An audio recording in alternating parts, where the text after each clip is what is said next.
Hello my dear students, ಎಲ್ರಿಗೂ ನಮಸ್ಕಾರ, ಶುಭ ದಿನ. ಫಿಸಿಕ್ಸ್ ವಾಲಾ ಕನ್ನಡ ಯೂಟ್ಯೂಬ್ ಚಾನಲ್ಗೆ ನಿಮ್ಮೆಲ್ಲರಿಗೂ ಆತ್ಮೀಯವಾದ ಸ್ವಾಗತ.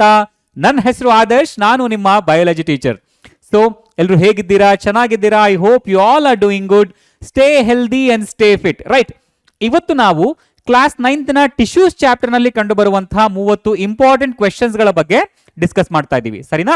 ಆಸ್ ಐ ಟೋಲ್ಡ್ ಅರ್ಲಿಯರ್, ಈ ಕ್ವೆಶ್ಚನ್ಸ್ ಗಳನ್ನ ಪ್ರಾಕ್ಟೀಸ್ ಮಾಡೋದ್ರಿಂದ ನೀವು ನಿಮ್ಮ ಆನ್ಯುವಲ್ ಎಕ್ಸಾಮಿನೇಷನ್ ಅಲ್ಲಿ ಹೆಚ್ಚು ಅಂಕಗಳನ್ನ ಗಳಿಸಬಹುದು. ಹಾಗೆ ನಿಮ್ಮ ಕಾನ್ಸೆಪ್ಟ್ಸ್ ನ ಮೇಲಿರುವಂತಹ ಹಿಡಿತ ಏನಿದೆ ಅದು ಹೆಚ್ಚಾಗ್ತಾ ಹೋಗುತ್ತೆ, ಸರಿನಾ? ಹಾಗಿದ್ರೆ ಕ್ಲಾಸ್ ನ ಶುರು ಮಾಡೋಣ.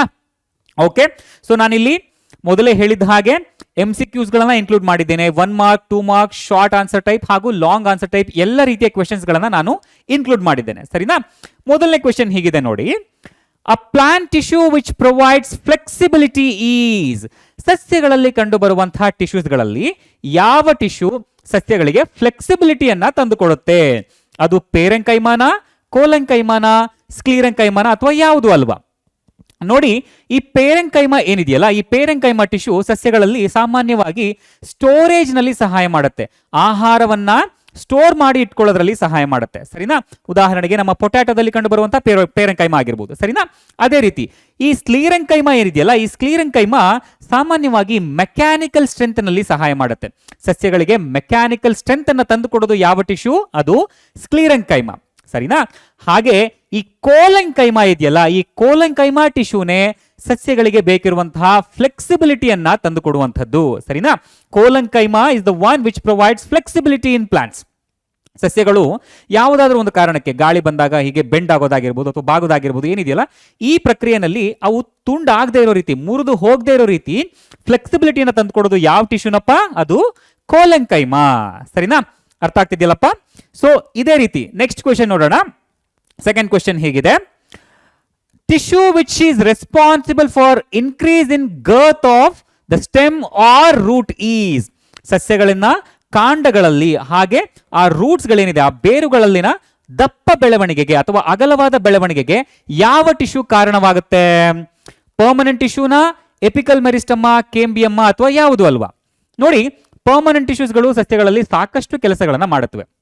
As I told, permanent tissues ಗಳಲ್ಲಿ ಪೇರೆಂಕೈಮಾ ಬರುತ್ತೆ, ಕೋಲೆಂಕೈಮಾ ಬರುತ್ತೆ, ಸ್ಕ್ಲೀರೆಂಕೈಮಾ ಬರುತ್ತೆ, ಹೌದಾ? ಸೊ ಸ್ಟೋರೇಜ್ ನಲ್ಲಿ ಸಹಾಯ ಮಾಡುತ್ತೆ, ಸ್ಟ್ರಕ್ಚರಲ್ ಸ್ಟ್ರೆಂತ್ ನಲ್ಲಿ ಸಹಾಯ ಮಾಡುತ್ತೆ, ಮೆಕ್ಯಾನಿಕಲ್ ಸ್ಟ್ರೆಂತ್ ನಲ್ಲಿ ಪರ್ಮನೆಂಟ್ ಟಿಶ್ಯೂಸ್ಗಳು ಸಹಾಯ ಮಾಡುತ್ತವೆ, ಹೌದಾ?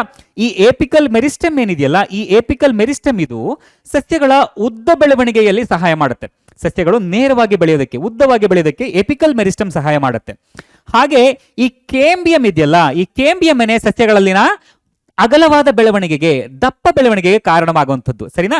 ಈ ಕೇಂಬಿಯನ್ನ ನಾವು ಲ್ಯಾಟರಲ್ ಮೆರಿಸ್ಟಮ್ ಅಂತ ಹೇಳಿ ಕೂಡ ಕರಿತೇವೆ, ಸರಿನಾ? ಲ್ಯಾಟರಲ್ ಮೆರಿಸ್ಟಮ್ ಅಂತ ಹೇಳಿ ಕೂಡ ಕರಿತೇವೆ.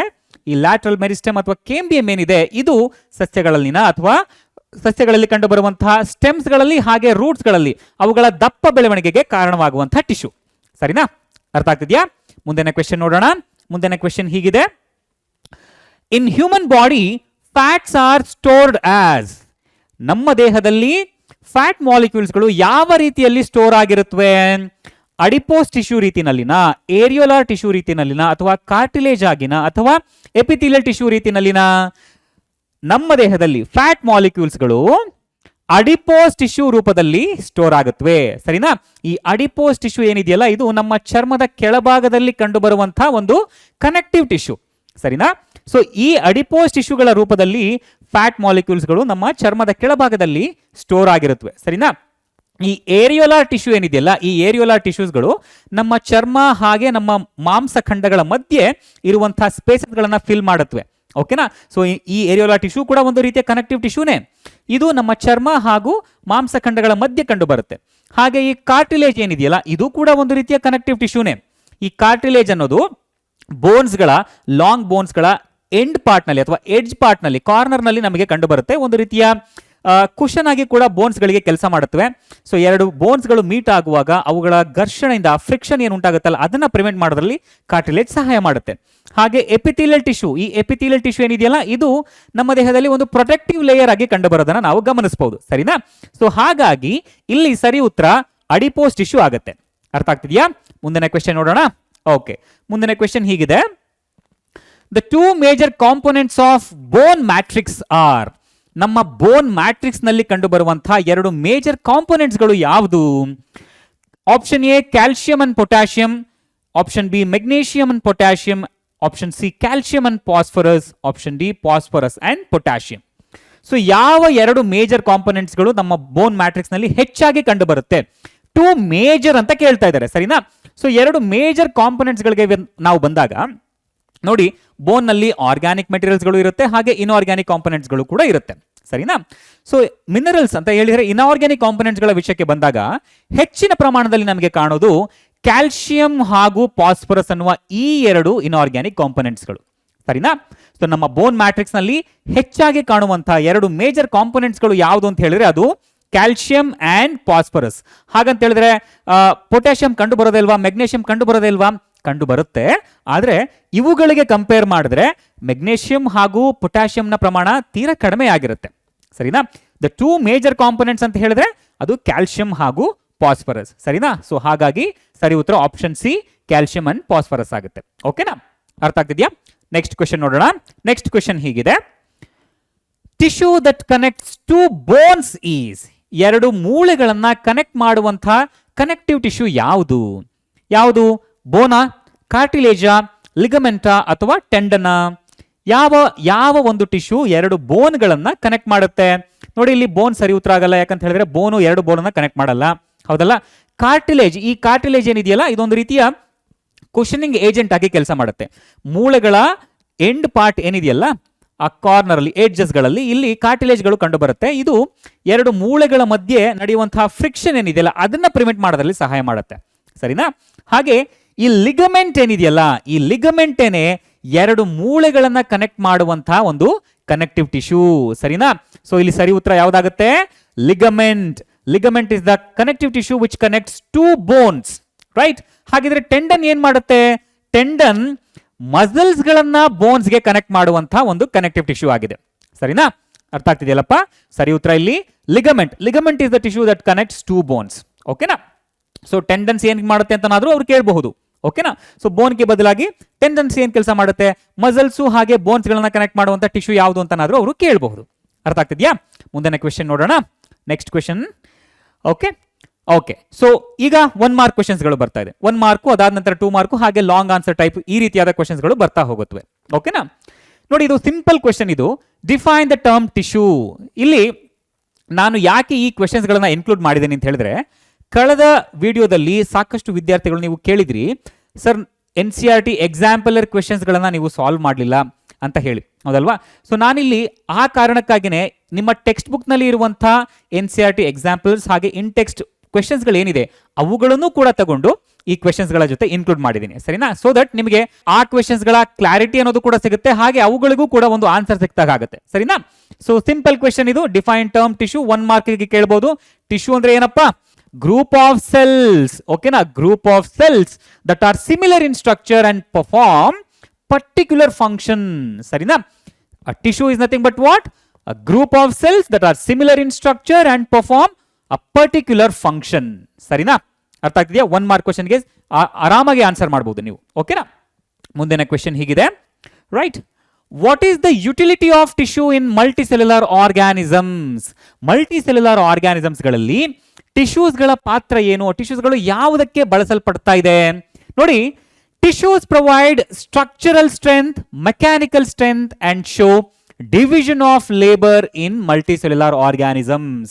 ಮಲ್ಟಿಸೆಲ್ಯುಲರ್ ಆರ್ಗ್ಯಾನಿಸಮ್ಸ್ಗಳಿಗೆ ಅಗತ್ಯವಾಗಿ ಬೇಕಿರುವಂತಹ ಸ್ಟ್ರಕ್ಚರಲ್ ಸ್ಟ್ರೆಂತ್ ಹಾಗೂ ಅಥವಾ ಮೆಕ್ಯಾನಿಕಲ್ ಸ್ಟ್ರೆಂತ್, ಇವಾಗ ನೀವು ಸಸ್ಯಗಳನ್ನೇ ಕಂಪೇರ್ ಮಾಡಿ ನೋಡಿದ್ರು ಕೂಡ ಎಲ್ಲ ಮಲ್ಟಿಸೆಲ್ಯುಲರ್ ಆರ್ಗ್ಯಾನಿಸಮ್ಸ್ಗಳಿಗೂ ಕೂಡ ಒಂದು ರೀತಿಯ ಸ್ಟ್ರಕ್ಚರಲ್ ಸಪೋರ್ಟ್ ಬೇಕು, ಹೌದಲ್ವಾ?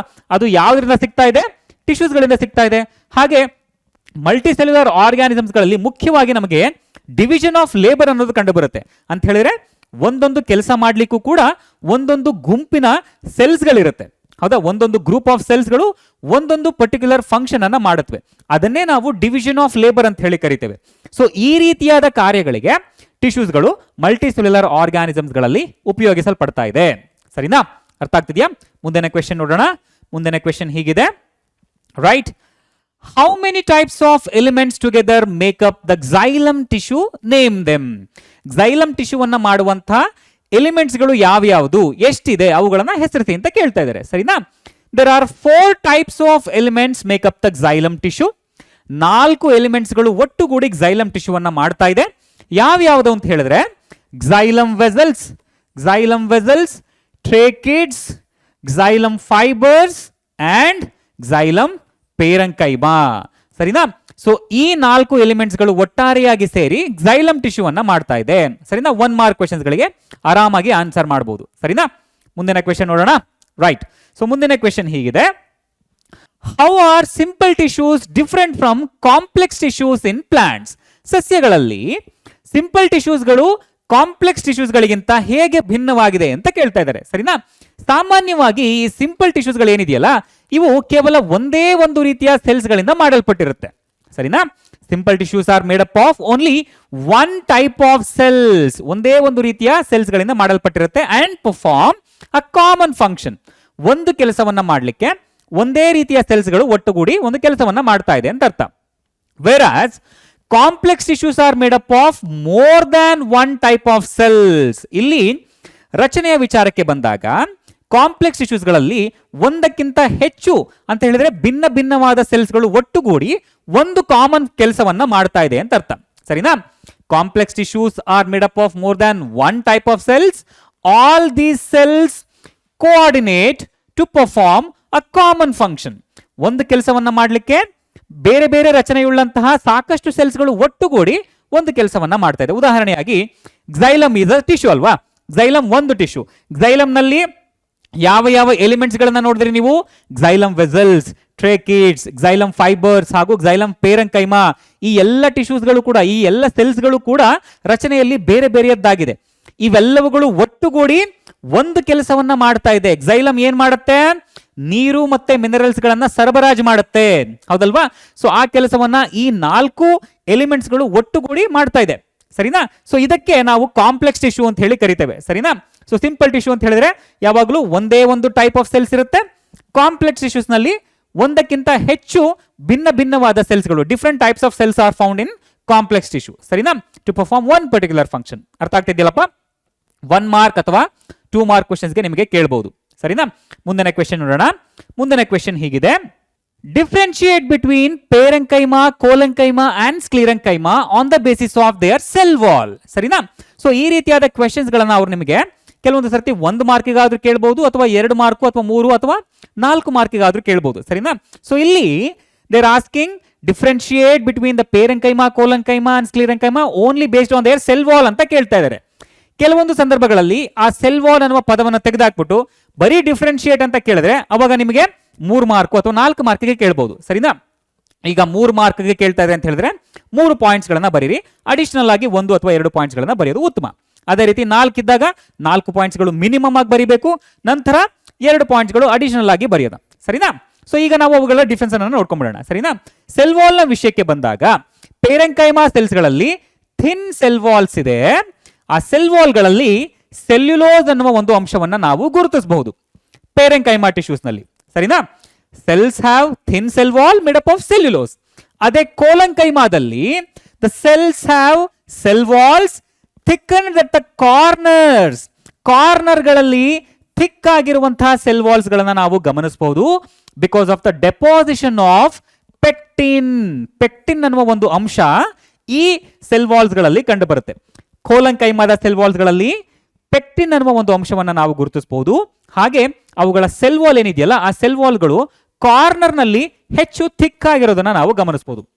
ರೆಫರೆನ್ಸಸ್ ಗಳಿಗೆ ನೀವು ನಿಮ್ಮ ಟೆಕ್ಸ್ಟ್ ಬುಕ್ ನಲ್ಲಿ ಇರುವಂತಹ ಆ ಡಯಾಗ್ರಾಮ್ ಅನ್ನ ಅಬ್ಸರ್ವ್ ಮಾಡಿದ್ರೆ ನಿಮಗೆ ಗೊತ್ತಾಗ್ಬಿಡುತ್ತೆ ಕೋಲೆಂಕೈಮಾ ಟಿಶ್ಯೂದು. ಸರಿನಾ? ಹೇಗೆ ಕಾರ್ನರ್ ಗಳಲ್ಲಿ ಥಿಕ್ ಆಗಿದೆ ಅನ್ನೋದು. ಅದೇ ರೀತಿ ಸ್ಕ್ಲಿರೆಂಕೈಮಾ ವಿಷಯಕ್ಕೆ ಬಂದಾಗ ಸ್ಕ್ಲಿರೆಂಕೈಮಾದಲ್ಲಿ ಸೆಲ್ ವಾಲ್ಸ್ ಗಳಿದೆ. Their walls are thickened due to the deposition of lignin.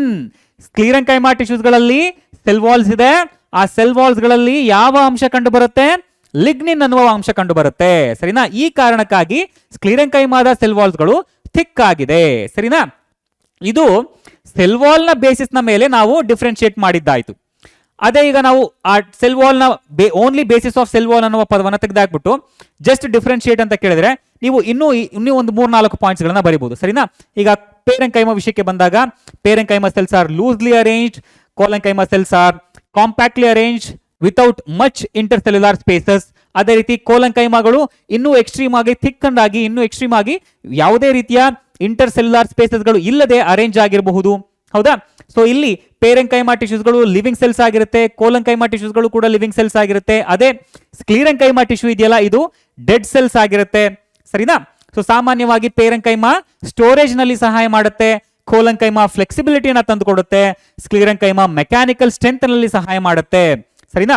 So ಈ ರೀತಿಯಾಗಿ ಡಿಫರೆನ್ಸಸ್ ಗಳನ್ನ ನೀವು ಮಾರ್ಕ್ಸ್ ಗಳ ಆಧಾರದ ಮೇಲೆ ಬರಿತಾ ಹೋಗ್ಬೋದು. ಅರ್ಥ ಆಗ್ತಿದೆಯಲ್ಲಪ್ಪ? ಮುಂದಿನ ಕ್ವೆಶ್ಚನ್ ನೋಡೋಣ. ರೈಟ್. ಸೊ ಮುಂದಿನ ಕ್ವೆಶ್ಚನ್ ಹೀಗಿದೆ, what are the functions of stomata? ಸ್ಟೊಮ್ಯಾಟಾದ ಫಂಕ್ಷನ್ಸ್ ಗಳು ಏನು ಅಂತ ಕೇಳ್ತಾ ಇದ್ದಾರೆ. ಮೊದಲು ಸ್ಟೊಮ್ಯಾಟಾ ಅಂದ್ರೆ ಏನು ಅಂತ ತಿಳ್ಕೊಂಡ್ಬರೋಣ. ಸ್ಟೊಮ್ಯಾಟಾಸ್ ಅಂದ್ರೆ ಏನಪ್ಪಾ? Stomatas are the tiny openings found on the epidermis layer of the plants. ಸರಿನಾ? ಸಸ್ಯಗಳ ಔಟರ್ ಮೋಸ್ಟ್ ಲೇಯರ್ ಏನಿದೆ, ಎಪಿಡರ್ಮಿಸ್ ಲೇಯರ್ ಏನಿದೆ, ಆ ಲೇಯರ್ ನಲ್ಲಿ ಕಂಡು ಬರುವಂತಹ ಸಣ್ಣ ಸಣ್ಣದಾದ ಓಪನಿಂಗ್ಸ್ಗಳು, they are the tiny openings. ಸಾಮಾನ್ಯವಾಗಿ ಹೆಚ್ಚಿನ ಪ್ರಮಾಣದಲ್ಲಿ ಎಲೆಗಳಲ್ಲಿ ಕಂಡು ಬರುತ್ತೆ, ಕಾಂಡಗಳಲ್ಲಿ, ಹಾಗೆ ಬೇರೆ ಬೇರೆ ಸಣ್ಣದಾದ ಬ್ರಾಂಚಸ್ಗಳಲ್ಲಿಯೂ ಕೂಡ ನಾವು ಅವುಗಳನ್ನು ಗುರುತಿಸಬಹುದು. ಸರಿನಾ? ಸೊ ಹೆಚ್ಚಿನ ಪ್ರಮಾಣದಲ್ಲಿ ಎಲೆಗಳಲ್ಲಿ ಕಂಡು ಬರುತ್ತೆ, ಲೀವ್ಸ್ಗಳಲ್ಲಿ. ಓಕೆನಾ? ಸೊ ಇವುಗಳ ಮುಖ್ಯ ಕಾರ್ಯ ಏನು ಮುಖ್ಯ ಕೆಲಸ ಅಂತ ಹೇಳಿದ್ರೆ, stomatas help in transpiration and gaseous exchange. ಸರಿನಾ? ಟ್ರಾನ್ಸ್ಪಿರೇಷನ್ ಹಾಗೂ ಗ್ಯಾಷಿಯಸ್ ಎಕ್ಸ್ಚೇಂಜ್ ನಲ್ಲಿ ಮುಖ್ಯವಾಗಿ ಕಾರ್ಯವನ್ನು ನಿರ್ವಹಿಸುತ್ತವೆ. ಟ್ರಾನ್ಸ್ಪಿರೇಷನ್ ಅಂತ ಹೇಳಿದ್ರೆ ಏನಪ್ಪಾ? Loss of water in the form of water vapour. ಸಸ್ಯಗಳಲ್ಲಿ ಏನಾದರೂ ಎಕ್ಸೆಸ್ ವಾಟರ್ ಇದ್ದಾಗ ಅದು ಏನಾಗುತ್ತೆ? ವಾಟರ್ ವೇಪರ್ ನ ರೂಪದಲ್ಲಿ ಎವಾಪರೇಟ್ ಆಗುತ್ತೆ. ಸೊ ಆ ಎವಾಪರೇಷನ್ ಅನ್ನೋದು ಯಾವುದರ ಮೂಲಕ ನಡೆಯುತ್ತೆ? ಆ ಸ್ಟೊಮ್ಯಾಟಾದ ಓಪನಿಂಗ್ಸ್ ಗಳ ಮೂಲಕ ಆ ವಾಟರ್ ವೇಪರ್ಗಳು ಎವಾಪರೇಟ್ ಆಗುತ್ತೆ. ಅದೇ ರೀತಿ ಗ್ಯಾಷಿಯಸ್ ಎಕ್ಸ್ಚೇಂಜ್ ಏನಿದೆ, ಸಸ್ಯಗಳು ತಮಗೆ ಅವಶ್ಯಕತೆ ಇದ್ದಾಗ ಕಾರ್ಬನ್ ಡೈಆಕ್ಸೈಡ್ ಅನ್ನ ಒಳತೆಗೆದುಕೊಳ್ಳುವಂತದ್ದಾಗಿರ್ಬೋದು, ಅಥವಾ ರೆಸ್ಪಿರೇಷನ್ ಪ್ರಕ್ರಿಯೆಯಲ್ಲಿ ಅವು ಕಾರ್ಬನ್ ಡೈಆಕ್ಸೈಡ್ ಅನ್ನ ಹೊರ ಹಾಕೋದಂತಾಗಿರ್ಬೋದು. ಸರಿನಾ? ಈ ರೀತಿಯಾದ ಆಕ್ಸಿಜನ್ ಅನ್ನ ಒಳ ತೆಗೆದುಕೊಳ್ಳೋದು ಅಥವಾ ಕಾರ್ಬನ್ ಡೈಆಕ್ಸೈಡ್ ಅನ್ನ ಹೊರ ಹಾಕೋದು. ಸೊ ಈ ಗ್ಯಾಷಿಯಸ್ ಎಕ್ಸ್ಚೇಂಜ್ ಏನಿದೆಯಲ್ಲ, ಕಾರ್ಬನ್ ಡೈಆಕ್ಸೈಡ್ ಹಾಗೂ ಆಕ್ಸಿಜನ್ ಅನ್ನುವಂಥ ಈ ಗ್ಯಾಸಸ್ಗಳ ಎಕ್ಸ್ಚೇಂಜ್ ಏನಿದೆಯಲ್ಲ, ಈ ಎಕ್ಸ್ಚೇಂಜ್ ಕೂಡ ಸ್ಟೊಮ್ಯಾಟಾಗಳ ಮೂಲಕ ನಡೆಯುತ್ತೆ. ಸರಿನಾ? ಅರ್ಥ ಆಗ್ತಿದೆಯಲ್ಲಪ್ಪ? ಸೊ ಇದು ಸ್ಟೊಮ್ಯಾಟಾದ ಮುಖ್ಯ ಕೆಲಸ. ಓಕೆನಾ? ಮುಂದಿನ ಕ್ವೆಶ್ಚನ್ ನೋಡೋಣ. ಮುಂದಿನ ಕ್ವೆಶ್ಚನ್ ಹೀಗಿದೆ, diagrammatically show the differences between the 3 types of muscle fibres. 3 ರೀತಿಯ ಮಸಲ್ ಫೈಬರ್ಸ್ ಗಳು ಏನಿದೆ, ಆ ಮಸಲ್ ಫೈಬರ್ಸ್ ಗಳಲ್ಲಿ ಇರುವಂತಹ ಡಿಫರೆನ್ಸಸ್ ಅನ್ನ ನೀವು ಡಯಾಗ್ರಾಮೆಟಿಕಲಿ ತೋರಿಸಿ ಅಂತ ಕೇಳ್ತಾ ಇದ್ದಾರೆ. ಸೊ ಇಂಥ ಸಂದರ್ಭದಲ್ಲಿ ನೀವು ರಫ್ ಡಯಾಗ್ರಾಮ್ ಅನ್ನ ಬರೀಲೇಬೇಕಾಗುತ್ತೆ. ಸರಿನಾ? ಸೊ ಎಷ್ಟು ಮಾರ್ಕ್ಸ್ಗೆ ಕೇಳಿದ್ದಾರೆ? 2 ಮಾರ್ಕ್ಸ್ಗೆ ಕೇಳಿದಾರಾ ಅಥವಾ 3 ಮಾರ್ಕ್ಸ್ಗೆ ಕೇಳಿದಾರಾ ಅನ್ನೋದನ್ನ ನೀವು ಗಮನದಲ್ಲಿಟ್ಕೊಂಡು ಈ ಡಯಾಗ್ರಾಮ್ಸ್ ಗಳನ್ನ ಬರೀಬೇಕು. ಸರಿನಾ? ನಾನಿಲ್ಲಿ ನಿಮಗೆ ರೆಫರೆನ್ಸಸ್ಗಳಾಗಿ ಈ ಚಿತ್ರಗಳನ್ನ ಕೊಟ್ಟಿದ್ದೇನೆ. ಆದ್ರೂ ಕೂಡ ತುಂಬಾ ಸಿಂಪಲ್ ಆಗಿ ಹೇಗೆ ಬರೆಯೋದು ಅನ್ನೋದನ್ನ ನಾನು ನಿಮಗೆ ತೋರಿಸ್ತೇನೆ. ಸರಿನಾ? ಈಗ ಸ್ಟ್ರೈಯೇಟೆಡ್ ಮಸಲ್ಸ್, ಅನ್ಸ್ಟ್ರೈಟೆಡ್ ಮಸಲ್ಸ್ ಹಾಗೂ ಕಾರ್ಡಿಯಾಕ್ ಮಸಲ್ಸ್ ಇದೆ ಅಂತ ನಮಗೆ ಗೊತ್ತು. ಸರಿನಾ? ಸ್ಟ್ರಕ್ಚರ್ನ ವಿಷಯಕ್ಕೆ ಬಂದಾಗ ಸ್ಟ್ರೈಯೇಟೆಡ್ ಮಸಲ್ಸ್ಗಳು ಹಾಗೆ ಕಾರ್ಡಿಯಾಕ್ ಮಸಲ್ಸ್ಗಳು ಎರಡೂ ಕೂಡ ಒಂದು ಆಲ್ಮೋಸ್ಟ್ ಸಿಮಿಲರ್ ಸ್ಟ್ರಕ್ಚರ್ ಅನ್ನ ಹೊಂದಿರುತ್ತವೆ, ಸಣ್ಣ ಪುಟ್ಟ ವ್ಯತ್ಯಾಸಗಳಿರುತ್ತೆ. ಸರಿನಾ? ನೋಡಿ, ಈಗ ಸ್ಟ್ರೈಯೇಟೆಡ್ ಮಸಲ್ಸ್ ಅಂತ ನಾವು ಯಾಕೆ ಕರಿತೇವೆ ಅಂತ ಹೇಳಿದ್ರೆ, ಇಲ್ಲಿ ಸ್ಟ್ರೈಯೇಷನ್ಸ್ ಗಳಿರುತ್ತೆ. ಹೌದಾ? ಡಾರ್ಕ್ ಹಾಗೂ ಲೈಟ್ ಬ್ಯಾಂಡ್ಸ್ ಗಳು ಇಲ್ಲಿ ಕಂಡು ಬರುತ್ತೆ. ಸರಿನಾ? ಸ್ಟ್ರೈಯೇಟೆಡ್ ಮಸಲ್ಸ್ ಗಳು ಸಾಮಾನ್ಯವಾಗಿ ಅನ್ಬ್ರಾಂಚ್ಡ್ ಆಗಿರುತ್ತೆ. ಹೌದಾ? ಸೊ ಈ ರೀತಿಯಾಗಿ 3 ಸಿಲಿಂಡ್ರಿಕಲ್ ಟಿಶ್ಯೂಸ್ ಗಳನ್ನ ನೀವು ಬರ್ಕೊಂಡ್ಬಿಡಿ. ಸರಿನಾ? 3 ಸಿಲಿಂಡ್ರಿಕಲ್ ಟಿಶ್ಯೂಸ್ ಗಳನ್ನ ನೀವು ಬರ್ಕೊಳ್ಳಿ. ಓಕೆನಾ? ಅದಾದ ನಂತರ ಏನ್ ಮಾಡಿ, ಸ್ಟ್ರೈಯೇಷನ್ಸ್ ಗಳನ್ನ ತೋರಿಸಿ. ಸರಿನಾ? ಸೊ ಈ ರೀತಿಯಾಗಿ ಸ್ಟ್ರೈಯೇಷನ್ಸ್ ಗಳನ್ನ ನೀವು ತೋರಿಸಿ. ಓಕೆನಾ? ಅರ್ಥ ಆಗ್ತಿದೆಯಲ್ಲಪ್ಪ? ತುಂಬಾ ಸಿಂಪಲ್. ಹಾಗೆ ಈ ಸ್ಟ್ರೈಯೇಟೆಡ್ ಮಸಲ್ಸ್ಗಳು ಮಲ್ಟಿ ನ್ಯೂಕ್ಲಿಯೇಟೆಡ್ ಆಗಿರುತ್ತೆ. ಹೌದಾ? ಹೆಚ್ಚಿನ ನ್ಯೂಕ್ಲಿಯಸ್ಗಳು ಇರುತ್ತೆ, ಒಂದಕ್ಕಿಂತ ಹೆಚ್ಚಿನ ನ್ಯೂಕ್ಲಿಯಸ್ಗಳು ಇರುವಂತದ್ದನ್ನ ನಾವಿಲ್ಲಿ ಗಮನಿಸಬಹುದು. ಓಕೆನಾ? ಸೊ ಹಾಗಾಗಿ ಸ್ವಲ್ಪ ಜಾಸ್ತಿ ನ್ಯೂಕ್ಲಿಯಸ್ಗಳನ್ನ ನೀವು ಬರೀರಿ. ಓಕೆನಾ? ಹಾಗೆ ಈ ಸ್ಟ್ರೈಯೇಟೆಡ್ ಮಸಲ್ಸ್ಗಳು ಅನ್ಬ್ರಾಂಚ್ಡ್ ಆಗಿರುತ್ತೆ, ಬ್ರಾಂಚಸ್ಗಳು ಇಲ್ಲಿ ಕಂಡು ಬರೋದಿಲ್ಲ, ಹಾಗಾಗಿ ಒಟ್ಟಿಗೆ ಇರುತ್ತೆ. ಸರಿನಾ? ಸೊ ಇದನ್ನ ನಾವು ಅನ್ಬ್ರಾಂಚ್ಡ್ ಸ್ಟ್ರೈಯೇಟೆಡ್ ಮಸಲ್ಸ್ ಅಂತ ಕರಿತೀವಿ. ಹೌದಲ್ವಾ? ಸಾಮಾನ್ಯವಾಗಿ ಸ್ಕೆಲಿಟಲ್ ಮಸಲ್ಸ್ಗಳೆಲ್ಲವೂ ಕೂಡ ಸ್ಟ್ರೈಯೇಟೆಡ್ ಮಸಲ್ಸ್ಗಳಾಗಿರುತ್ತವೆ. ಹೌದಾ? ಸೊ ಈ ರೀತಿಯಾಗಿ ನೀವು ಸಿಂಪಲ್ ಆಗಿ ಬರೆದ್ರು ಕೂಡ ನಿಮಗೆ 1 ಮಾರ್ಕ್ಸ್ ಸಿಕ್ಬಿಡುತ್ತೆ. ಓಕೆನಾ? Again based on the marks. ಓಕೆನಾ? ಸೊ ಡಯಾಗ್ರಾಮ್ಸ್ ಗಳನ್ನ ನೀವು ಬರೀರಿ.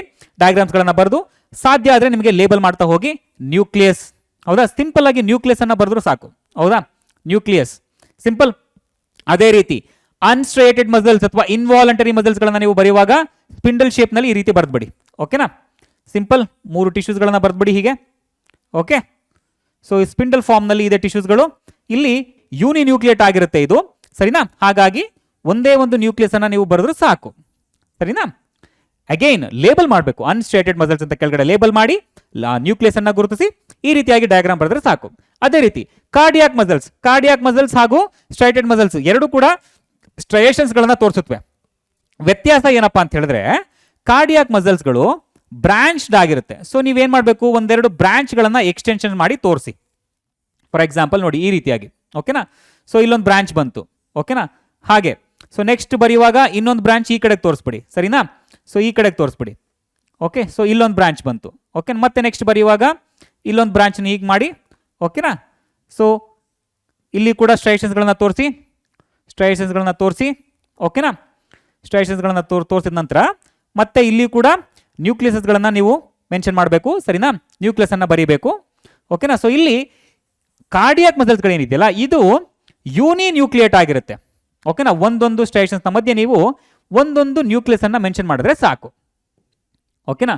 ಅಂಡ್ ಆಲ್ವೇಸ್ ರಿಮೆಂಬರ್, ಯಾವುದೇ ಒಂದು ಸೆಲ್ ಅನ್ನ ನೀವು ಬರೆಯುವಾಗ ಸೆಲ್ ಸ್ಟ್ರಕ್ಚರ್ ಅನ್ನ ಬರೆದು ನ್ಯೂಕ್ಲಿಯಸ್ ಅನ್ನ ನೀವು ಬರೀಲಿಲ್ಲ ಅಂತ ಹೇಳಿದ್ರೆ ಅದನ್ನ ನಾವು ಸೆಲ್ ಅಂತ ಕನ್ಸಿಡರ್ ಮಾಡಲ್ಲ, ಹೌದಾ.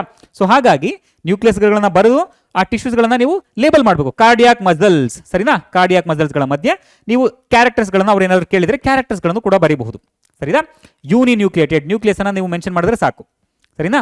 ಯೂನಿ ನ್ಯೂಕ್ಲಿಯೇಟೆಡ್, ಬ್ರಾಂಚ್ಡ್, ಸರಿನಾ. And cylindrical in nature, elongated, long cylindrical, ಸರಿನಾ. ಸಿಲಿಂಡ್ರಿಕಲ್ ರೂಪದಲ್ಲಿ ನೀವು ಬರೆದ್ರೆ ನಮಗೆ ಈಸಿಯಾಗಿ ಐಡೆಂಟಿಫೈ ಮಾಡಬಹುದು, ಸರಿನಾ. ಇಷ್ಟೇ ಸಿಂಪಲ್ ಆಗಿ ಬರೆದ್ರೆ ಸಾಕು. 1 ಮಾರ್ಕ್ ಅಥವಾ 2 ಮಾರ್ಕ್, ಎಷ್ಟು 2 ಮಾರ್ಕ್ ಇದ್ರೆ 2 ಮಾರ್ಕ್ ಆರಾಮಾಗಿ ಸಿಕ್ಬಿಡುತ್ತೆ. ಅರ್ಥ ಆಗ್ತಿದೆಯಲ್ಲಪ್ಪ, ಓಕೆನಾ.